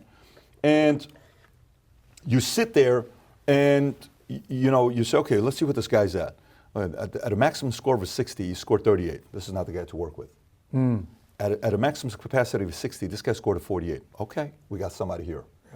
But there's a couple categories that if they scored low, even if they got perfect on everything else, it's not worth it. It's just not worth it. Elon Musk's book, I don't know if you finished it yet or not. Elon Musk's book comes out, it's like a couple thousand pages. Big thick book, like That's job right, book. Yep. massive, Yep. right? And in the book, he gives his commandments, okay? And a couple of things he talks about in this book, which is freaking fascinating. He says the following. He says the 5 commandments. Question every requirement, delete any process you can, simplify and optimize, accelerate cycle times, automate, that comes last. Then the algorithm had other updates, additional 5 things he added. Number 1, camaraderie is dangerous. Interesting. It makes it hard for people to call each other out. There's a tendency to not want to throw a colleague under the bus when you become friends with them, even though you know they're wrong. Okay? So it's like, well, I'm not going to say, let Pat say it. Man, I'm not going to say anything to him because we're friends, but it's my boy. I can't say anything to him. It's problematic. Companies will fall because somebody's not willing to call out a colleague, right? Right. So we created a culture where it's like, well, such and such said this. Okay, what'd you do about it? No, I'm just bringing it up to your attention. Why don't you do something about it? Yes, Why are you bringing it up to me? us. Call him out. Yeah. Well, and then I would follow a week later. You didn't call him out. 2 weeks you didn't call. Oh, so you're scared of him. That's what you are. You're not ready to be a leader. If you can't call out a teammate, what makes you think you're a leader? Call him out. Yeah. And oh my God! But what if he says it? What if he says it? Call him out. And so, okay, I'm going to call him out. I was that guy. I was the guy that would call out my peers, and I was the guy that you almost couldn't get too close to. You'd get close, and I'm like, shit. Every time this guy's like constantly doing that, because camaraderie could become that little, where I'm not telling you what areas, blind spots that you may have. Like, look at the second one. It's okay to be wrong. Just don't be confident and wrong. 3, never ask people to do something you're not willing to do. Great. When hiring, look for a positive attitude. A skill can be taught. A positive attitude cannot be taught. You ready for the last one? Oh my gosh. This is like all me, the last one. A maniacal sense of urgency is a must. Let me read it again. His words. A maniacal sense of urgency is a must. With Musk, a maniacal sense of urgency is a must. So what's the point? Hey, can you call this guy and tell me what he's asking? Yeah, I'll call him. 30 minutes later, you haven't called him. Why haven't you called him? Well, I'll call him. Call him. Call him right now. You ain't doing nothing. Right. Call him. So you would watch and you're like, okay, hey, this book is a good book for you to read. A month later, did you read the book? Oh, I haven't ordered it yet. You're the wrong guy to work with. I just told you to order a book. I need to tell you 17 times. It's the right book for you. And so, hey, here's what I would do if I read da-da-da-da-da. Okay, I'll get to it. Don't do it a week later. You're the wrong guy to log on to. So the speed of taking counsel and how quick you move shows there is not the willingness to want to improve, and you lack urgency. So now, 1 time it doesn't happen, it's fine. 2 times it doesn't happen, concerning. 3 times you don't do it, it's a pattern. That's just who you are. You don't move that quickly. I don't have time to wait for you to choose to move at the speed. So if I got you and I got him I'm working with, I give the same recommendation. You within a week read it and send me an email on 9 things you learned from the book. He takes 3 months. And then the next time I challenge you and I say, I would go to this event and learn this, that. You do, he doesn't, takes him 6 months. The next time I say, can you call these 3 guys and get back to me and tell me what they wanted from this? You call them like this. It takes him next day. I give you 5 leads. You call the leads within 5 hours, within 1 hour. He calls the leads by the end of the night. I'm wasting my time working over there. If he's got better degrees, better whatever, it can be all that stuff. I'm wasting my time. You're positive. He's not. What am I doing working with the other guy? It's a waste of my time. So in companies, like I'm reading this book because right now my obsession right now is recruiting 10s in a company. And 10s are very expensive. But you can recruit a 10 that is coming for the money, but they don't care what company you're working for. Then you're not recruiting a 10. You're renting a 10. Ooh. I want to recruit a 10 that believes in the vision, believes in the mission, believes in the cause, dying to be here, and it's worth a lot of money to pay. Yeah. I want that guy. Steven Schwartzman in his book, Steven Schwartzman's a $30 billion guy. He's the guy where him and Larry Fink had a falling out. Fink goes, does BlackRock, ESG bullshit. Blackstone here is Steven Schwartzman, okay? Steven Schwartzman, a $30 billion guy. Yeah. His book is one of the must-read books out there. In his book, he talks about they start noticing the difference between having 10s and hiring 8s. And it's very common between him and Reed Hastings. From Netflix, No Rules. They realize that whatever the number is, a 10 is the equivalent of 28s. Wow. So guess what? If an 8 is a $200,000 a year salary guy, but a 10 is 20 times the 8, what do you pay the 10? Think about that. Yeah. Okay? Yeah. Is that going to be a $3.2 million person? I'm talking to Tommy Mottola. Tommy, hey, how'd you take Sony from 800 employees to 13,000 employees? And you've represented, he was Hall & Oates' first manager. You've represented Frank Sinatra. You've represented Shakira, Celine Dion. You've represented, you know the song with Celine Dion, by the way? That was the day she was coming in to do the draft. That's not the, when she came in, she had 2 cups of coffee, and she normally doesn't do that before singing, and she was just coming to show the song, I think she did for Lion King. I think she did the Lion King song, whatever song it is. She came in, not feeling like she was going to perform. She came off the plane. On the first time they sang the song, that's the song that we all listened to for the rest of our lives. She never did it twice or 3 times. First time, she said, that's freaking sick, you're on fire. They used it. This is him. Then he brings Michael Jackson, calls him the devil. Michael Jackson says, you're the devil because he negotiated a contract, you're upset at him? I said, Tommy, how'd you do it? He says, I had 6 generals. I said, what'd you pay these generals? He says, eventually I have to pay him a lot. I said, what's a lot? Somewhere between 1 million to 6 million a year. I said, okay, that's all I need to know. Got it. So I'm looking for my guys right now, the 10s that bought into the vision. Yeah. And I know at this level, we can't pay him the money because the company, you know, we're not yet doing something. But eventually, you're going to have to pay him. Yeah. With you guys, I found you as a general. At that time, you were making $160 a year. Now you're making $160 a month as your minimum wage. Think about it. 160 times 12 is your minimum wage. True. But you're making $160 a year at that time. Now you're making $2 million a year. Vargas, what a general. Both of you guys took the lead with the company, took it to a whole different level. So now a company, you look at us where we are, you know, companies grown to, it's no longer, hey, it's PBD, PHP has got you got Vargas, you got Palayo, you got Gaines, you got Hearts, you got all these people that are doing what they're doing, Oriana's, you got all these people that are doing what they're doing, Ricky and Erica, all these people that are doing what they're doing. How did that happen? They chose to lead.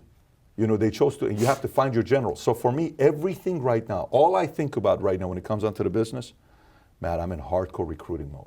That's all I think about. Oh my. Still. Are you? But I thought you made it, PBD. Oh my God. If you only knew, if you only knew what we're going to be doing next. I am so excited about the next 20 to 40 years. So excited. PBD, remember what I asked you to tell me? Power of negative thinking. Remember, we're having dinner there at, where were we? We're at Capitol Grill. You're sitting across the table. We just crossed over $2 million. I said, PB, tell me this right now. remember that, right? Tell me I can't make $5 million. Tell me I can't make $3 million. I remember that. Yeah. Tell me I can't make it. And he says, you're not making real money yet. I'm making $2 million. You're not making real money yet. But I see you constantly. That's why you're such an amazing example to us all, not just in PHP, but listen, the world is validating you. If anything, the world is validating. I mean, when you started Valuetainment, I remember at 3,000, 4,000, 5,000 subs. Now you just crossed over 5 million subs in Valuetainment.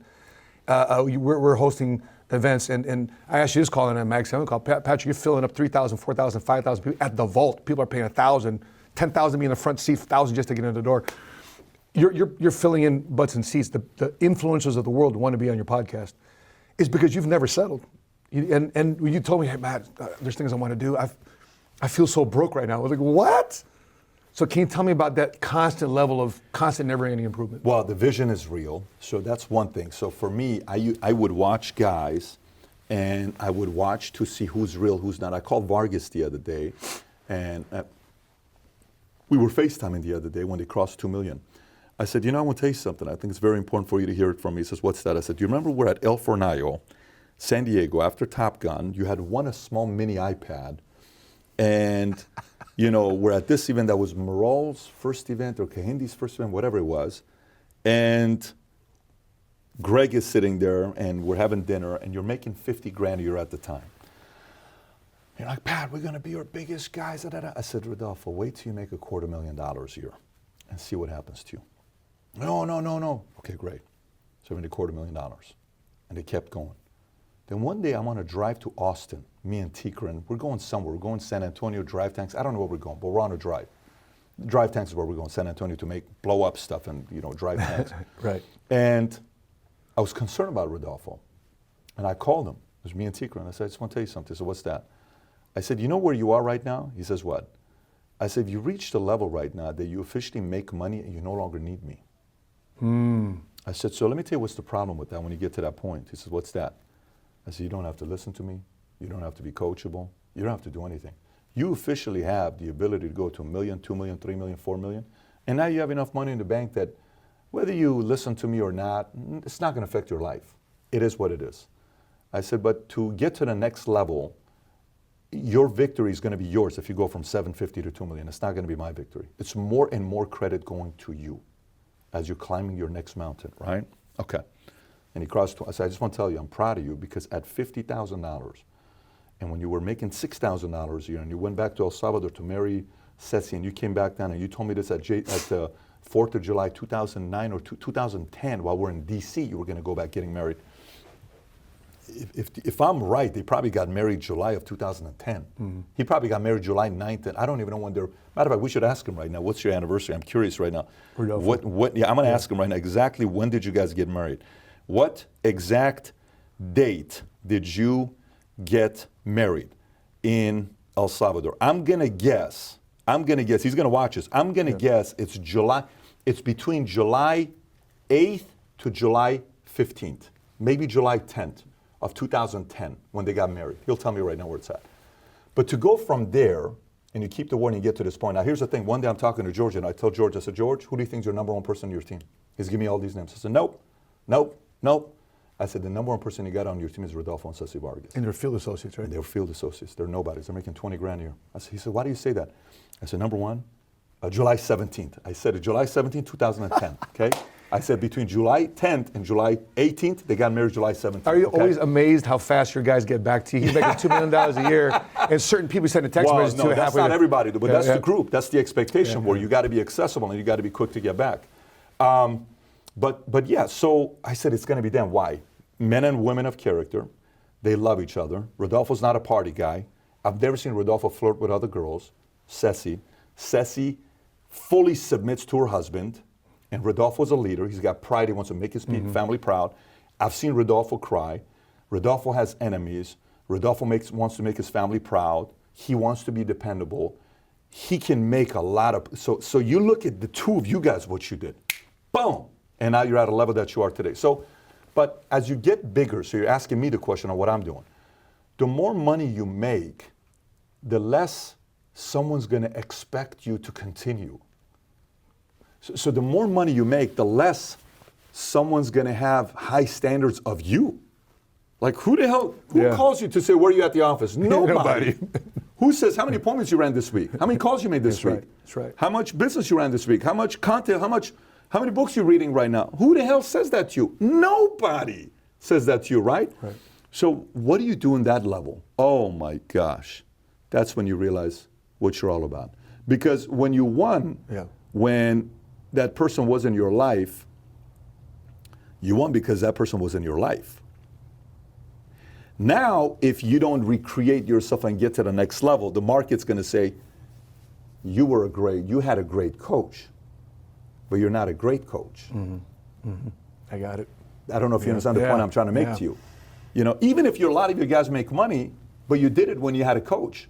So the pride's got to, like when I started PHP, nobody was holding me accountable. Who the hell is telling me what to do? My wife? Who? My dad? Who? Nobody. I don't need to come to the office and stay here till 4 o'clock in the morning. You know, Paul remembers. Paul knows my schedule, what it was like here. He's never seen me call sick. I've never called in sick.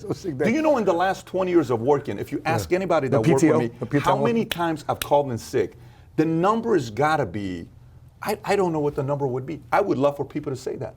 But that was the personal pride. It's such a personal pride for you to have self-respect and a mirror to say, dude, I'm proud of you. There's a few magical people in your life that when they say the magical words, right? One of them is Sue. You want to hear your mom tell you you're proud of you. If it's the mom that always tells you you're proud of you, it doesn't mean that much, okay? If your dad doesn't tell you he's proud of you all the time, you know, and then he all of a sudden one day tells you at 26 years old, you're like, oh my gosh, that felt great. I remember the first time my mom told me she was proud of me that I believed it. And I felt like it was worth it. 26 years old, I'm at Cerritos at what do you call it, Fam's office, okay? No kidding. And I hadn't seen my mom for 7 years. I hadn't seen my mom for 5, 6, 7 years. And she flew in, I'm at the airport, I'm picking her up, she's looking like, I'm right in front of her. I said, hi, I'm your son. Oh my God, what are you doing in a suit? She'd never seen me in a suit. Oh, wow. Okay, so then I take her straight and we go and speak at Anaheim. And she's on the side, she's seen me, you know, talk to all these people, Armando, all these people, you know who these people are. Sure. Armando was really respectful to me, and I always liked that. But likewise. you know, and you're like, man, I'm proud of you. So, and interesting. My dad was coming back from, Queen Mary Ballroom. And that night when I become an MD, and he's like, hey, I'm proud of you. Okay, I believe you. But as great of a feeling those two were, there's nothing like when you can say it to yourself, okay? Where you can say it and say, I'm proud of you, okay? And then there's different levels of I'm proud of you. Because, the example I gave of one of the guys that at the beginning when I was trying to coach him, and he was so begging to work with us in the office. He was like, man, I'd do anything to be working with you guys. Yeah. He gave glimpses of entitlement. He gave glimpses of arrogance. And he gave glimpses of being cheap, okay? And I try to get that out of him to realize these are not attractive qualities. They're gonna haunt you. And eventually people are gonna realize you look at everybody as a way to use them. If people eventually think you're just using them as a piece to get what you can out of them, you can't fake that for too long. People will know it. So watch this. Does somebody can all of a sudden get rid of those feelings? No. That's part of an old identity of yours you have. An alcoholic, when somebody stays sober for 4 years or 6 years or 10 years or 20 years or whatever the number is, what will it take for that person to go become an alcoholic again? Can that happen at any given time? It happens all the time. And they fall, right? But you have to start off by knowing you have an issue with what? Alcohol. Some people have to know they have an issue with what? Arrogance, entitled, cheap, and it's unattractive. That's your alcohol. You don't even know it. Some people have to do with arrogance. Some people have to do with laziness. Some people deal with distraction. Some people it's women. Some people it's porn. Some people it's drugs. Some people it's video games. Some people it's food, some people it's constant surgery, some people but no matter what, that's your alcohol. We look down on alcoholics, but we don't look down at people that are super cheap, entitled and, arrogant. But hey, you're no different than an alcoholic. He's having a hard time giving it up. You can't give it up, right? They're all vices. So, they're all vices. So for me, the idea we're at a certain level later on where you have all the money, you can't stick around and tell people, F you this, F you that. And you choose to be humble. Yeah. You choose to be giving. You choose to be grateful. Oh my God. That's when you get this. At this phase of my life, Matt, every year I've eliminated people out of my life and they never know when I do it. Okay. No one ever knows it. Okay. Every year I do this. So you don't put a Facebook status update? I would but every year I say, you know what? And by the way, it's very hard for me to do that. It's not easy for me to do it. I'm telling you right now. Because everybody I eliminate, I love. It's got nothing to do with love. So I'll sit there, and I've been doing this for 20 years. Is it because they're a net negative or net positive to you? Because, you'll see elements where you're like, yeah, it's just not values that I live by. Now, you choose to live by those values, more power to you. But it's not values that I'm choosing to live by. So I had to do it early on with God knows how many. I remember one of my friends, he calls me, I love this guy. Till today, I love this guy. I love this guy. Only guy that ever let me live with him for 18 days, okay? I love this guy. I can use the word love because I love this guy, okay? But everything to him was partying, girls, women, weed, constant. Didn't take his career seriously. He was talented, charming, handsome, attractive, great salesperson, phenomenal. And one day he's calling, he says, hey Pat, man, dude, we're going to the club. The girls are asking, you coming or what? Nah, I'm good. I miss the old Pat. This is the first time that it hit me when he said this to me. I'm like, I miss the old Pat. I get off the phone, he said, man, the old Pat was fun. This new Pat, man, I don't like, none of us like the new Pat. Yeah. We miss the old Pat. I get off the phone, I'm like, okay, this hurts, cool. So what do? Do I go to the old Pat and compromise my vision of where I want to go to next? I'm not doing that. Do I continue loving this person? Absolutely. But do I have to distance myself from this person? 100%. What happened? Complete distance. In the last 19 years, I've probably seen him 8 times. But this was a guy I saw every day. We worked at Burger King together. This was my guy. So every year I move on certain people in my life because I'm like, yeah, I don't relate to your values anymore. We're not the same human beings anymore. I'm just moving on. So, But you still love them. oh, Yeah. the love is permanent. Yeah. Love is a whole different. And I'm rooting from a distance. You see, when you're climbing and you're improving yourself, you don't have envy in you. Yeah. You're not like, wow, I hope my kids do better than your kids, and I hope that doesn't exist in you. That thought is not. I don't even know what that is. Like, it's like they come to a certain tribe and they're like, how come nobody stutters here? Man, there's 5,000 people. How come nobody got stutter? And the guy asks, what is stutter? What do you mean, what is stutter? You don't know the word stutter? Do you know what stutter means? What is stutter? Do you know what stutter means? Stutter? What does that mean? You guys don't know the meaning? No. None of you guys stutter here? No. Because you don't know the word stutter? No.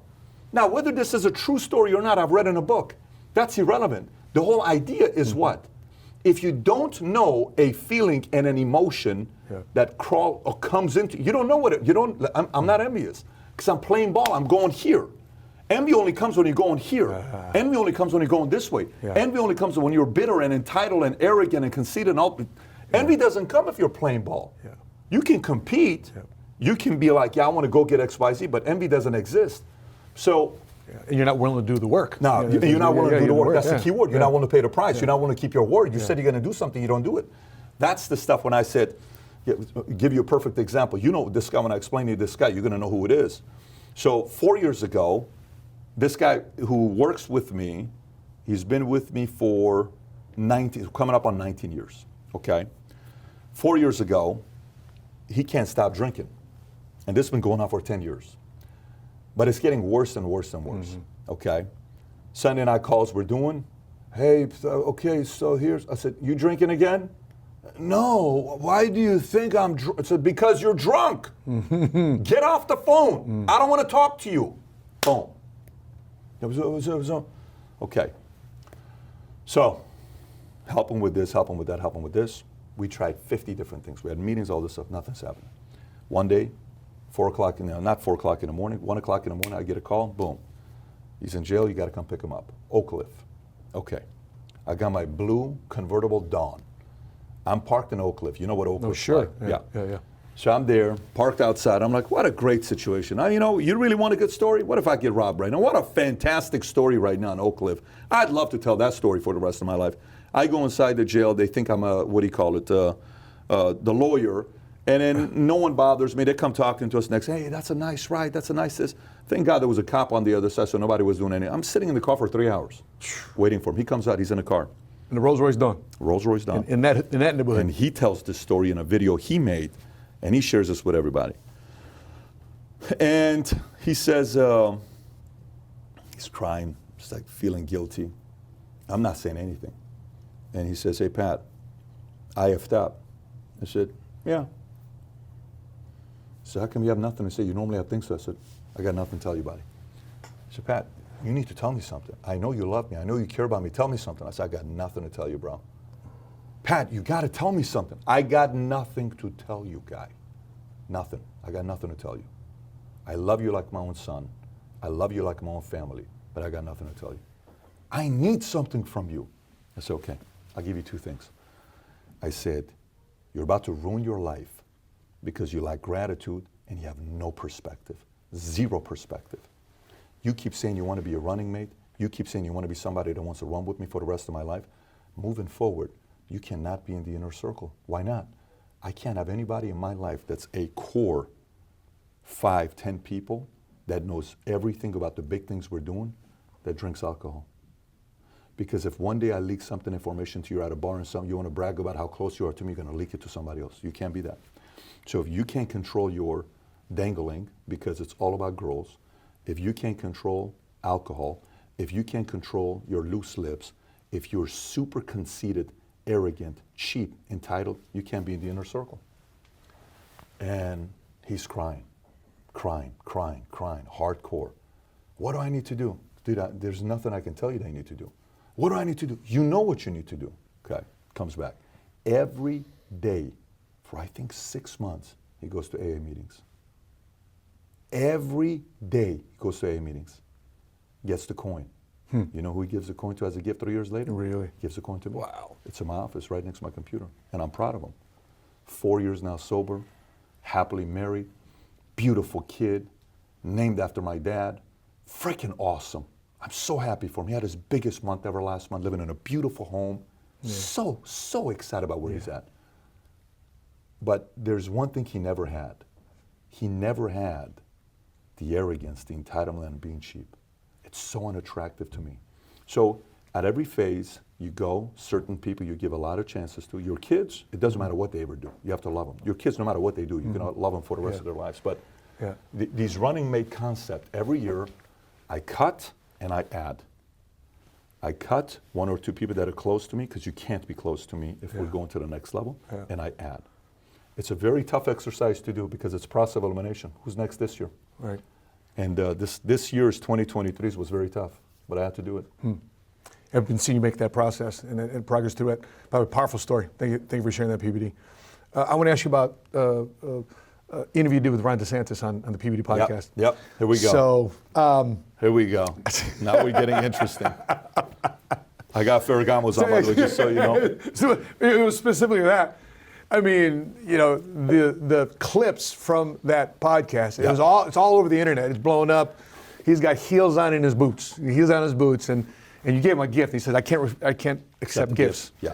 You know, but he did nothing to disprove. Yeah. You know, I would say, you're 6'4", I'll stand up right next to you. I mean, he did nothing of that. So, but by the way, I think it's funny, but from the outsider looking in, for a guy that's wanting to be a president of the United States, is that for me, it's funny. It's entertaining. Yeah. But is it a trivial way to look at a presidential candidate in spite of what's going on? And is he a better governor than he is a president? Valid question. Yeah. I'll cover all of it with you. Yeah.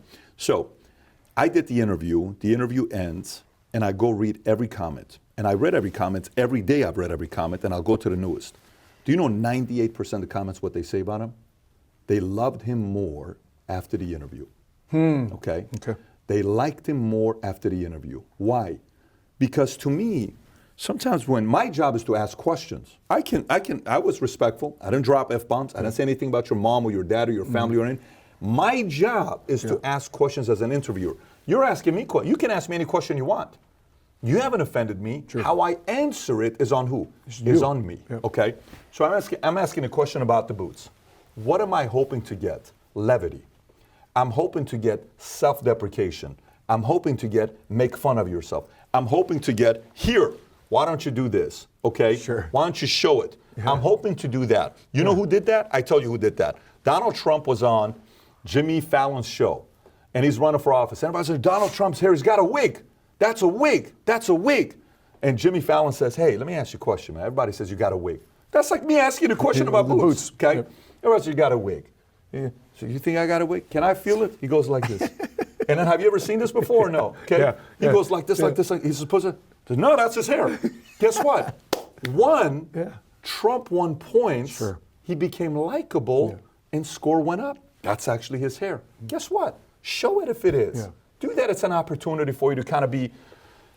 And by the way, so now some people will say it was the #2 trending hashtag on Twitter for 48 hours. Wow. Bootgate is what they call it. Not Watergate, but Bootgate, right? Jimmy Kimmel covered it. Jimmy Fallon covered it. Tonight Show, what do you call it? The Late Show, Colbert, Charlemagne the God. Yesterday was on The View. They played the whole clip from the podcast. It was on The View. You got MSNBC, you got Fox, you got CNN, you got podcasters, you got YouTubers, you got Megyn Kelly. I don't know if there's anybody that hasn't covered this. It was the most trending topic for 48 straight hours. Mm-hmm. To the point where even yesterday, Nikki Haley is being asked by somebody, so Nikki, what do you think about, boots? Are you going to wear high heels? She says, well, at least I know how to walk in my high heels. She joked about it. Then today, the governor comes out and says, these people that are talking about my boots, they have foot fetishes. This is the wrong time to be thinking about this stuff. You're missing the point. My whole criticism of the governor for the last year has been your marketing team sucks. And you have to use these types of opportunities. I came to your state because you were the best governor in America. I said that to Dylan, and I said it to his face, so he didn't think it's flattery. Oh, he just says this stuff in front of his kids, but behind my back, he's going to talk shit about me. In front of his face on the show, I said, I told you yesterday when he came to the game, and he came to our booth, and there's 28 of us of Valuetainment, and he come and talking to everybody, which he was so respectful and so polite and so, genuine to be around. And I told my son, Dylan, do you know who this is? No. I said, this is the governor of the state of Florida. This is the reason why we're here. This man is the reason why we came to Florida. So I said it on the podcast at the beginning. Then at the end, I asked him the questions, what decade do you listen to? 80s, 8, 6, 7, 5, 3, 0, 9, like all this stuff we're talking about. But moral of the story, my job is to ask questions. Your job is to answer. But you need to figure out a way to show levity. People love self-deprecation. Make fun of yourself a little bit. It's okay. You don't need to be uptight. If you're wearing heels, talk about it. If you're not wearing heels, show it. You just be like, here's what I got. Game. And then people are going to be like, you know how quickly it goes? Kind of like this. You know what? You're fat. You're kind of right. I am. Oh, okay. You know what? You're fat. I'm not fat. I'm fat. Dude, like, you have a choice on how you react to it. Sure. Okay? We're totally okay with somebody having flaws. Yeah. Okay? And, a lot of people right now are saying that it's going to be one of the opening questions at the debate this week in Miami, next week in Miami. And nobody knows how it's going to come up. Most people are saying guaranteed one of the competitors that's not on his side, Vivek or Haley or somebody's going to bring it up. Christie won't bring it up because they're allies. But listen, people are upset at me from the DeSantis camp saying, how dare you ask a question like that? Brother, and everybody else that's supportive of that, you got Israel, Palestine, Hamas, you got Russia, Ukraine, China, Taiwan, Azerbaijan, Turkey, Armenia going on. You don't know how to answer a question about your boots. Exactly. And you want to be the leader of the free world? I'm sorry, man. You had a missed opportunity. That's not on me. That's on the way you answer the question. And the way we saw you handle AB, Antonio Brown, and I was pissed off about it, the CTE, and the extreme patience you had. Yeah. And I want to ask you that too, PB, because I've seen some deals you've done. I've seen some things done behind closed doors. I've seen major spears thrown in your back, people crossing you, and people have crossed me. The way you've protected me in many different instances. You show extreme amount of patience. Is there a point where patience is a virtue where it actually hurts you? Because I've seen every time you've used it, you always use it to a depth where it's always advantageous for the situation that we're in. In my attempt at that practice, you do some things I would not have any patience with. I blow up. I got a lot to learn from PBD. So how do you have patience when things aren't going your way and people do things behind closed doors and people have crossed you? Is that a virtue? Is that a Don't ever let how I react reflect how I feel inside. Of course, I know you burn up inside. So when I'm sitting in front of Antonio Brown here, you idiot. It's just a parody, right? It's Parody. just a parody, right? You ain't know where I'm from. I'm from Liberty City. I'm from you a Persian. You grew up with money. I'm like, dude, you have no clue what I grew up with, but all good, no problem. I understand what he's doing, and he's going through challenging times and all this other stuff. No, I don't know. I think you can, in your mind in that moment, you play it. I could say XYZ. If I say XYZ, it could go this way. If it goes this way, do I get what I want? I won't get what I want. If I don't get what I want, then was it the wise move, or did I just seem like a tough guy? No, you didn't get what you want. You're an idiot, is what you are if you do that. I'm telling myself, in my mind, I'm telling that. So I'm like, okay, step back, be patient. You got one more hour with AB. Hey, what do you like to do? I like to swim. Really? You're a good swimmer? Yeah. So what's this thing with the swimming? So I love to swim. Tell me about this. And then he opens up. So I'm like, hey, why'd you do that, man? It's the guy's wife. Yeah. It's the guy's wife. This guy actually liked working with you and playing with you. Yeah. So guess what happened? When that happened, Tom Brady responded on Instagram to one of the posts, and he liked it. And then Tom Brady accepted the offer to come to the vault. So what did patience get me? Maybe in that moment, it's like, oh, this, but at the end, Brady's like, I actually really like the way you handled that. And we were the first one that Brady ever did an hour-and-a-half interview with. Yeah. Brady doesn't do hour-and-a-half interview type of stuff, and he came. Normally it's like 45 minutes in, out, when he does. Outside when he's doing with his, man in the arena. Yeah. But typically... Throwing footballs to Tico. Yeah, throwing footballs to Tico and Dylan, and everybody's like, oh my God, I can't believe that happened. It's like, so Dad, you gonna run or what? You gonna run around? I'm like, oh shit, this guy's challenging me already, and I'm running around. But no, the moral of the story with that is when I haven't been, it's hurt me. When I have been, it hasn't helped me 80% of the time. But it's definitely hurt me more not being patient than being patient. PB, when you're thinking about business plan, we've done business plan with you every year. We've been here since 2015. When you were in Dallas, we flew into Dallas. Now that you're in Florida, we fly to Florida to get business planning done with you. And oftentimes people think of business planning is just something that you put something on a piece of paper, spreadsheets, forecast projections, and SWOT analysis, and I'm going to raise money for my business, my endeavor. What has business planning meant for you in a context? Because every time we come to a big meeting, we do business planning with you, it's very simple at the same time as well. It's not this 25-page business plan. It's a very simple, impactful statement, OKRs, some things, the vision and forecast for that year, which, by the way, one of the things that we planned for last December has happened, so we get to enjoy a result of one of our areas of accomplishment in 23 from the business planning we did with you last year. So can you extrapolate, the importance of business planning for the aspiring first generation cash flow millionaire?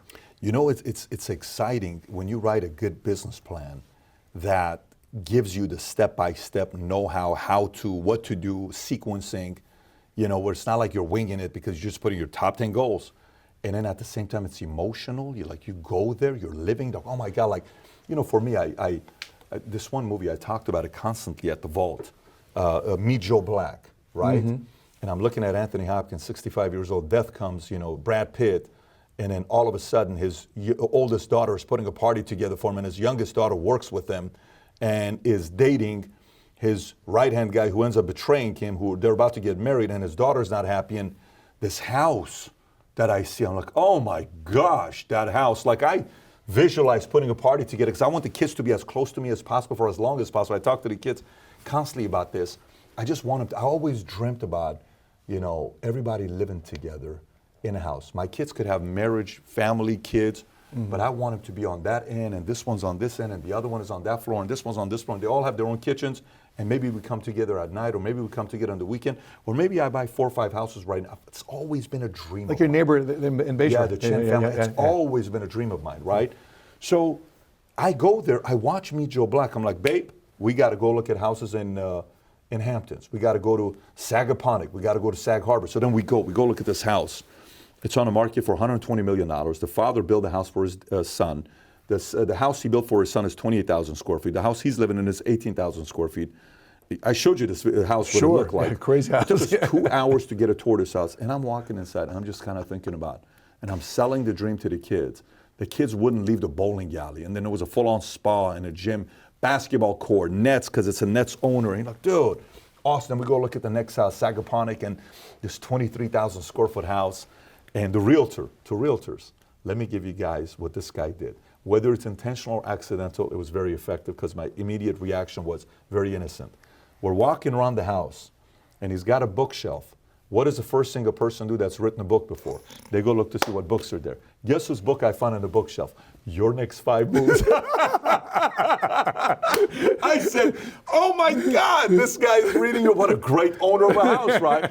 And then, I don't know who it was, says, man, whether he put it there or not, what a great strategy. So if you're ever selling a book to an author, always put their book in a bookshelf. Whether they read it or not, it doesn't matter, they're gonna like it. So then we look at that house, and he says, hey, so here's where Sagaponack is the most expensive. The white party that the one guy put up? It's in Sagaponack. Yes, that's where it's at. All the celebs, yep. It is the most expensive real estate in America, Sagaponack.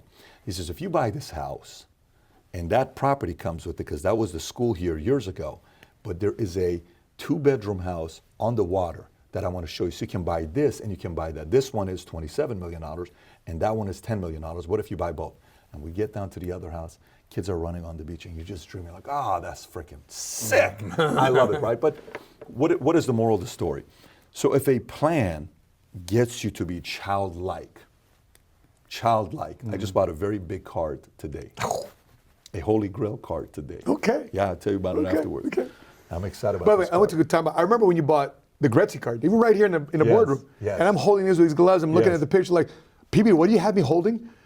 PSA 10, Okeechobee, and was it Tops? Okeechobee and Tops, yeah. And you bought it for $500K. They hand-delivered it here to you. Yep. And then during the pandemic, you sold it for what, 2.1? $2.17 million. Record-breaking. Yeah, record-breaking. So But you know, like right now, you and I, look where we just went with these cards, right? We became 12 years old. And we're not 12 years old, but look what just happened to it. So if a business plan can get you childlike, but it's also got a plan to back it up on going there, man, that's so cool. That's so exciting, right, to have that happen. So, yeah, for me, the reason I became better at business plans is because I helped people write many bad business plans. And I needed to add more and more structure. So eventually, what it was is when you read this book, Choose Your Enemies Wisely, the whole concept you will go through is this structure you will see on what it takes to write the right kind of business plan. It's somewhere in here. There you go, I just found it. You got to go through the 12 building blocks, right? The 12 building blocks you got to go through on how to write the business plan.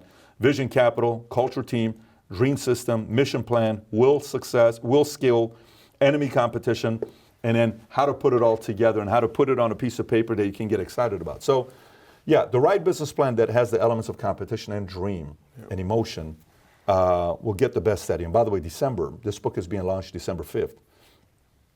And 2023, I call 2023 the year of investigations. I said this last November of 2022. I said, dude, everyone's getting investigated. It's going to be investigation left and right. So what did 2023 end up being? Trump investigation, Biden investigation, Fauci, you got Hunter Biden, you got now SBF, $8 billion. You got all these strikes that's going on now with Kaiser, with, what do you call it, auto workers. Then you had Kaiser, 75,000 employees, CVS, Walgreens, all these guys that are doing it, right? Screen Actors Guild, But I tell you, 2024 is the year of chaos, man. There's never been a time where you have to be more prepared with planning going into a year than 2024. 2024 is going to be chaotic. You better be ready for it because the opportunity is going to be very big. I've been at every vault that you've ever hosted. I've been honored to be there, honored to be invited.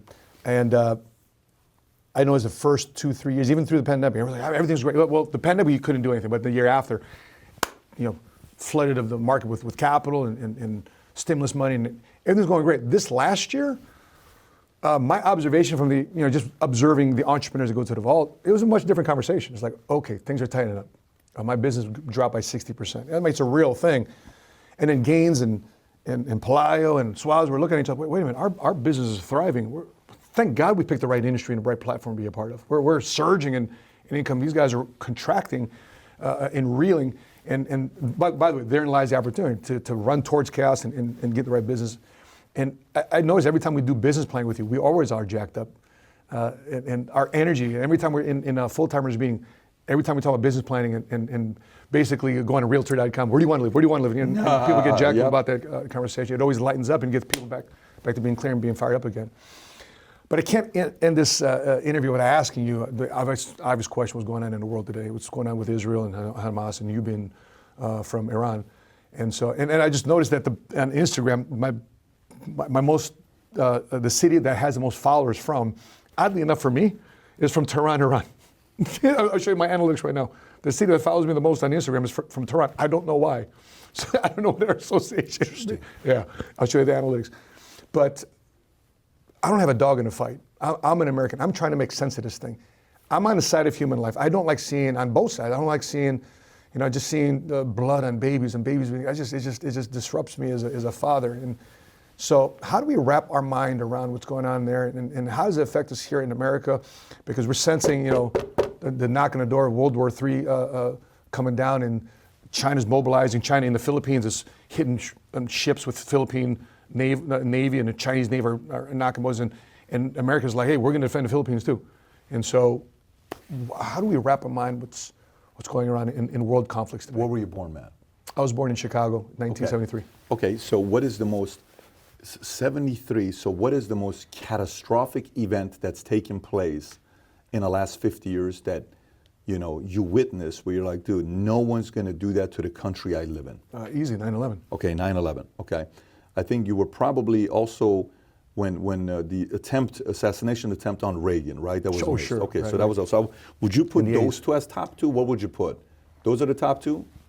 Sure. What else? When I was in the military, the assault on the USS Cole, that was pretty significant too as well for us. Beirut and Lebanon when in '85. So these are things that are ramping up. Yeah. So, but think about it like things that matter to us as Americans, okay? Now, what matters if you talk to Indians who grew up in India, and then ask them about Pakistan, they're probably going to be like, well, what do you mean, right? You talk to an Armenian, then bring up Turkey. Turkey, yeah. Okay, Genocide, you talk to an Assyrian and an Armenian, you bring up Turkey. Okay. Now, it's funny, most people don't know this, is my chef is a Muslim Turk. Wow. He's not only from Turkey, but he's also Muslim. Wow. And it's our chef in our house. Wow. Every day, okay? And he's incredible to our kids. Incredible to our kids. But he's a Muslim and he's Turkish. Now, you explain that if the Armenians hear about that, they're like, how could you do something like that? Yeah, because it's Turkish. But I totally get it. Yeah. Because I'm Armenian and Assyrian, and the Turkish genocide, what they did to Armenians April 24, 1915, absolutely devastating when you hear that genocide, right? And then what Erdogan did. Okay, that's immediate to me, okay? You talk to a German who was born in Germany. What are they going to be thinking about, okay? What are they going to be super delicate and sensitive about? You talk to a Brit who is maybe 70 years old. What are they going to be delicate about? Maybe it's going to be Hitler. Maybe it's going to be different things. You talk to a Jew. Where are they automatically going to go to? Automatically, Holocaust. We're not going to have that happen again. Yeah. We're not going to. You go to a, Iranian. You go to a South Korea. What they have to do. We can go all over the place, and there's going to be something that emotionally gets more out of you than we would. Yeah, right. Like to us, we're like, dude, it's Palestine and Israel. Yeah. Why do we say that? Because you're not Palestinian and you're not Jewish, okay? You're not from Israel. So to Israel, like, we got our country back and never again, and we're going to be this and we're going to be, and they're determined to never lose their land. Okay, so the profile of somebody who is Jewish, they're paranoid. They're afraid of losing that small little land that they have. They're in the middle of chaos. Mm-hmm. The land they got is probably in the worst possible place they could have got. Surrounded by here's the land. Yeah. Guess what? Everybody around you hates you. Go. Yeah. Okay, go make it work. Imagine you live in a community where the 5 houses around you, all of those families cannot stand you and your kids. Right. Right. Try to make it work. Okay. So I understand their position. I understand what, there's a video I saw about grandfathers, 80-year-old, telling their kids and grandkids, who Palestinians are and all these guys, and we should kill them, and we should do this, and we should. Okay, so that's being told, and and that story's being told. And you're like, listen to your grandpa, you have to buy it. It's your grandpa telling that story being passed down to you. Okay, got it. Then you have Palestinians, you're seeing the videos. Look what they did to this, and look how many people did this. And then you got Hamas, who in their charter says, their goal, their 1988 charter, is to make sure, Israel is wiped off the face of the earth. Okay, guys, that's concerning when somebody says that. Mm-hmm. But you don't understand what they went through and all this other. I totally get it. In politics, there's Republicans, there's Democrats. Then there's the far right, then there's the far left, okay? You got AOC here, and you got the guys that are on the far right here. Bernie, Warren, these guys, and you got whoever's on the far right. Okay, so, all right, so let's just say you got Muslim, you got Christian, okay? Then you have Hamas, Hezbollah, ISIS, guys here. Then this is the Muslim. Guess what? If in Gaza, 58% of support of Hamas, you're telling the world you support what Hamas believes in. And if in the West Bank, it's 42%, you're still supporting Hamas. Yeah, but it's not that easy and all this other stuff. Okay, and then Netanyahu, you mean to tell me you didn't know what was going on? You have the best secret service in the world and you don't know this? How many times in the world have how many times in the world has this been used where a government needed a crisis of devastation of innocent people dying to get the rest of the population supporting in their decision to annihilate an enemy? It's happened many times. So could there be an element of that where Netanyahu wants to get out of jail card to be able to go take out the people that he wants so they can get that land to be theirs, and you move them out where other people have to take the refugees and go to Egypt, but Egypt doesn't want to take them. It's like, no, we got a border here, man. Yeah.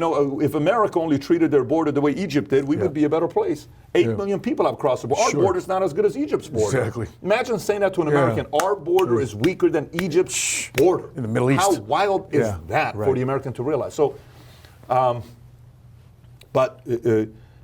my as a person that's from the outside, America is first for me. I'm America first because I live here. My kids live here. If you live in America, you should also be America first. Then for me goes to allies, okay, my allies. But let me tell you what kind of allies I don't like. For example, if a guy knows me and he knows I'm best friends with Rafi's place, and he goes to Rafi's place in Glendale and says, yeah, I'm Patrick's best friend. Can I get a table of 10? I know you guys are busy right now. Ouch. You have no idea how much I can't stand it. Oh, yeah. And they call me, they're like, hey, Pat, we paid for the whole thing because you said you're this, and look, we just did it because we respect you. I said, no, bro. How much was the bill? No, we're not going to take money from you. How much was the bill? We're not going to take money from you. Now I feel like shit because you used a card of being friends with me to abuse. Yeah. To do that, So you could be an ally. Yeah. But if as an ally, you're like, well, America supports 80% of what we're doing, so we're going to go to... Don't do that, bro. Don't do that. Now, maybe that's a private conversation that's not on camera because we have to look unified. But privately, I'm going to tell Netanyahu, don't do that again. Yeah.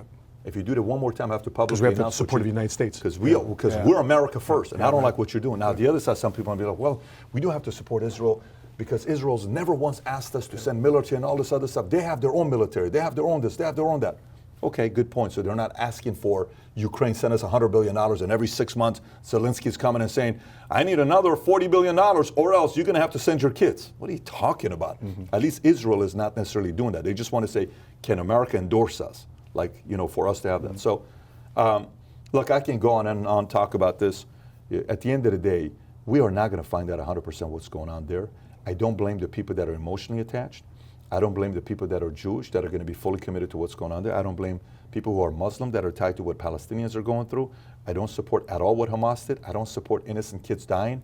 Some of the strategies could have been done differently. We just go hit up the tunnels that Jocko was talking about, which is, as a guy from that background, we should probably listen to a guy like that when he's giving feedback. But there's not a black and white answer. This is one of those issues that's got a lot of layers of gray area that we won't know about for many years. It'll probably never be solved. Yep, So I agree. I don't, however, in addition to all this, people tearing down pictures of kids on the wall as if they're creating a statement of virtue signaling. I don't like that either. So that's right. PBD, I appreciate you for being on the podcast. And I'm honored to have you at my birthday party tomorrow. We're gonna have a blast. I can't wait for it, man. I can't wait for it. 70 style, Yes. So I got to go for. I don't have something, man. I got to figure out what I'm going to do. My 70 style is going to be a suit, is what it's going to be tomorrow. But we'll find him find like a Rick James wig or something like that. We'll figure something out. We'll figure something out. If you haven't done so already, make sure you subscribe to Valuetainment. Make sure you follow PBD. Listen to the PBD podcast. And of course, on December 5th, make sure you purchase Choose Your Enemies Wisely. And by the way, I might have some access to some signatures from PBD. So if you're one of the first people to buy his book and you send a screenshot and say, hey, I bought Patrick's book, and you're one of the first, I would say, we should say, about 10, 15 people that respond to drop a comment. We should give them a potentially a signed copy here from PBD. Of course. Yeah, of course. And how about you say that, because it's got to be people that finish the interview. The first 10, 15 people that finish it, maybe they don't finish it. Okay. First 10, 15 people that give a word. They have to put a word so they'll know. What's the word? Pick a word. Enemies. Enemies. Okay. Enemies, okay. You put enemies in quotation. That categorizes that you watched the entire thing. And then... See, this is what PBD and I do. We always brainstorm the best contest to have, and I'm always willing to listen to the master. So make sure you drop enemies. If you did that, enemies, then we know you watched the end of this interview. So that being said, PBD, again, thank you so much. Oh, man. It's an honor to have you in my life. Blessed to have you in our family. The Sapaula family will never be the same without the David mutual, family. Bro. Feelings mutual. So if you haven't done so already, make sure you subscribe. Drop your comments below. You agree with us? You don't agree with us? Make sure you hit like and share. And make sure you let everybody know that they need to choose their enemies wisely. That being said, from Dallas, Texas, I'm a money smart guy. And until we meet again, continue to live smart, continue to love smart, and be money smart today.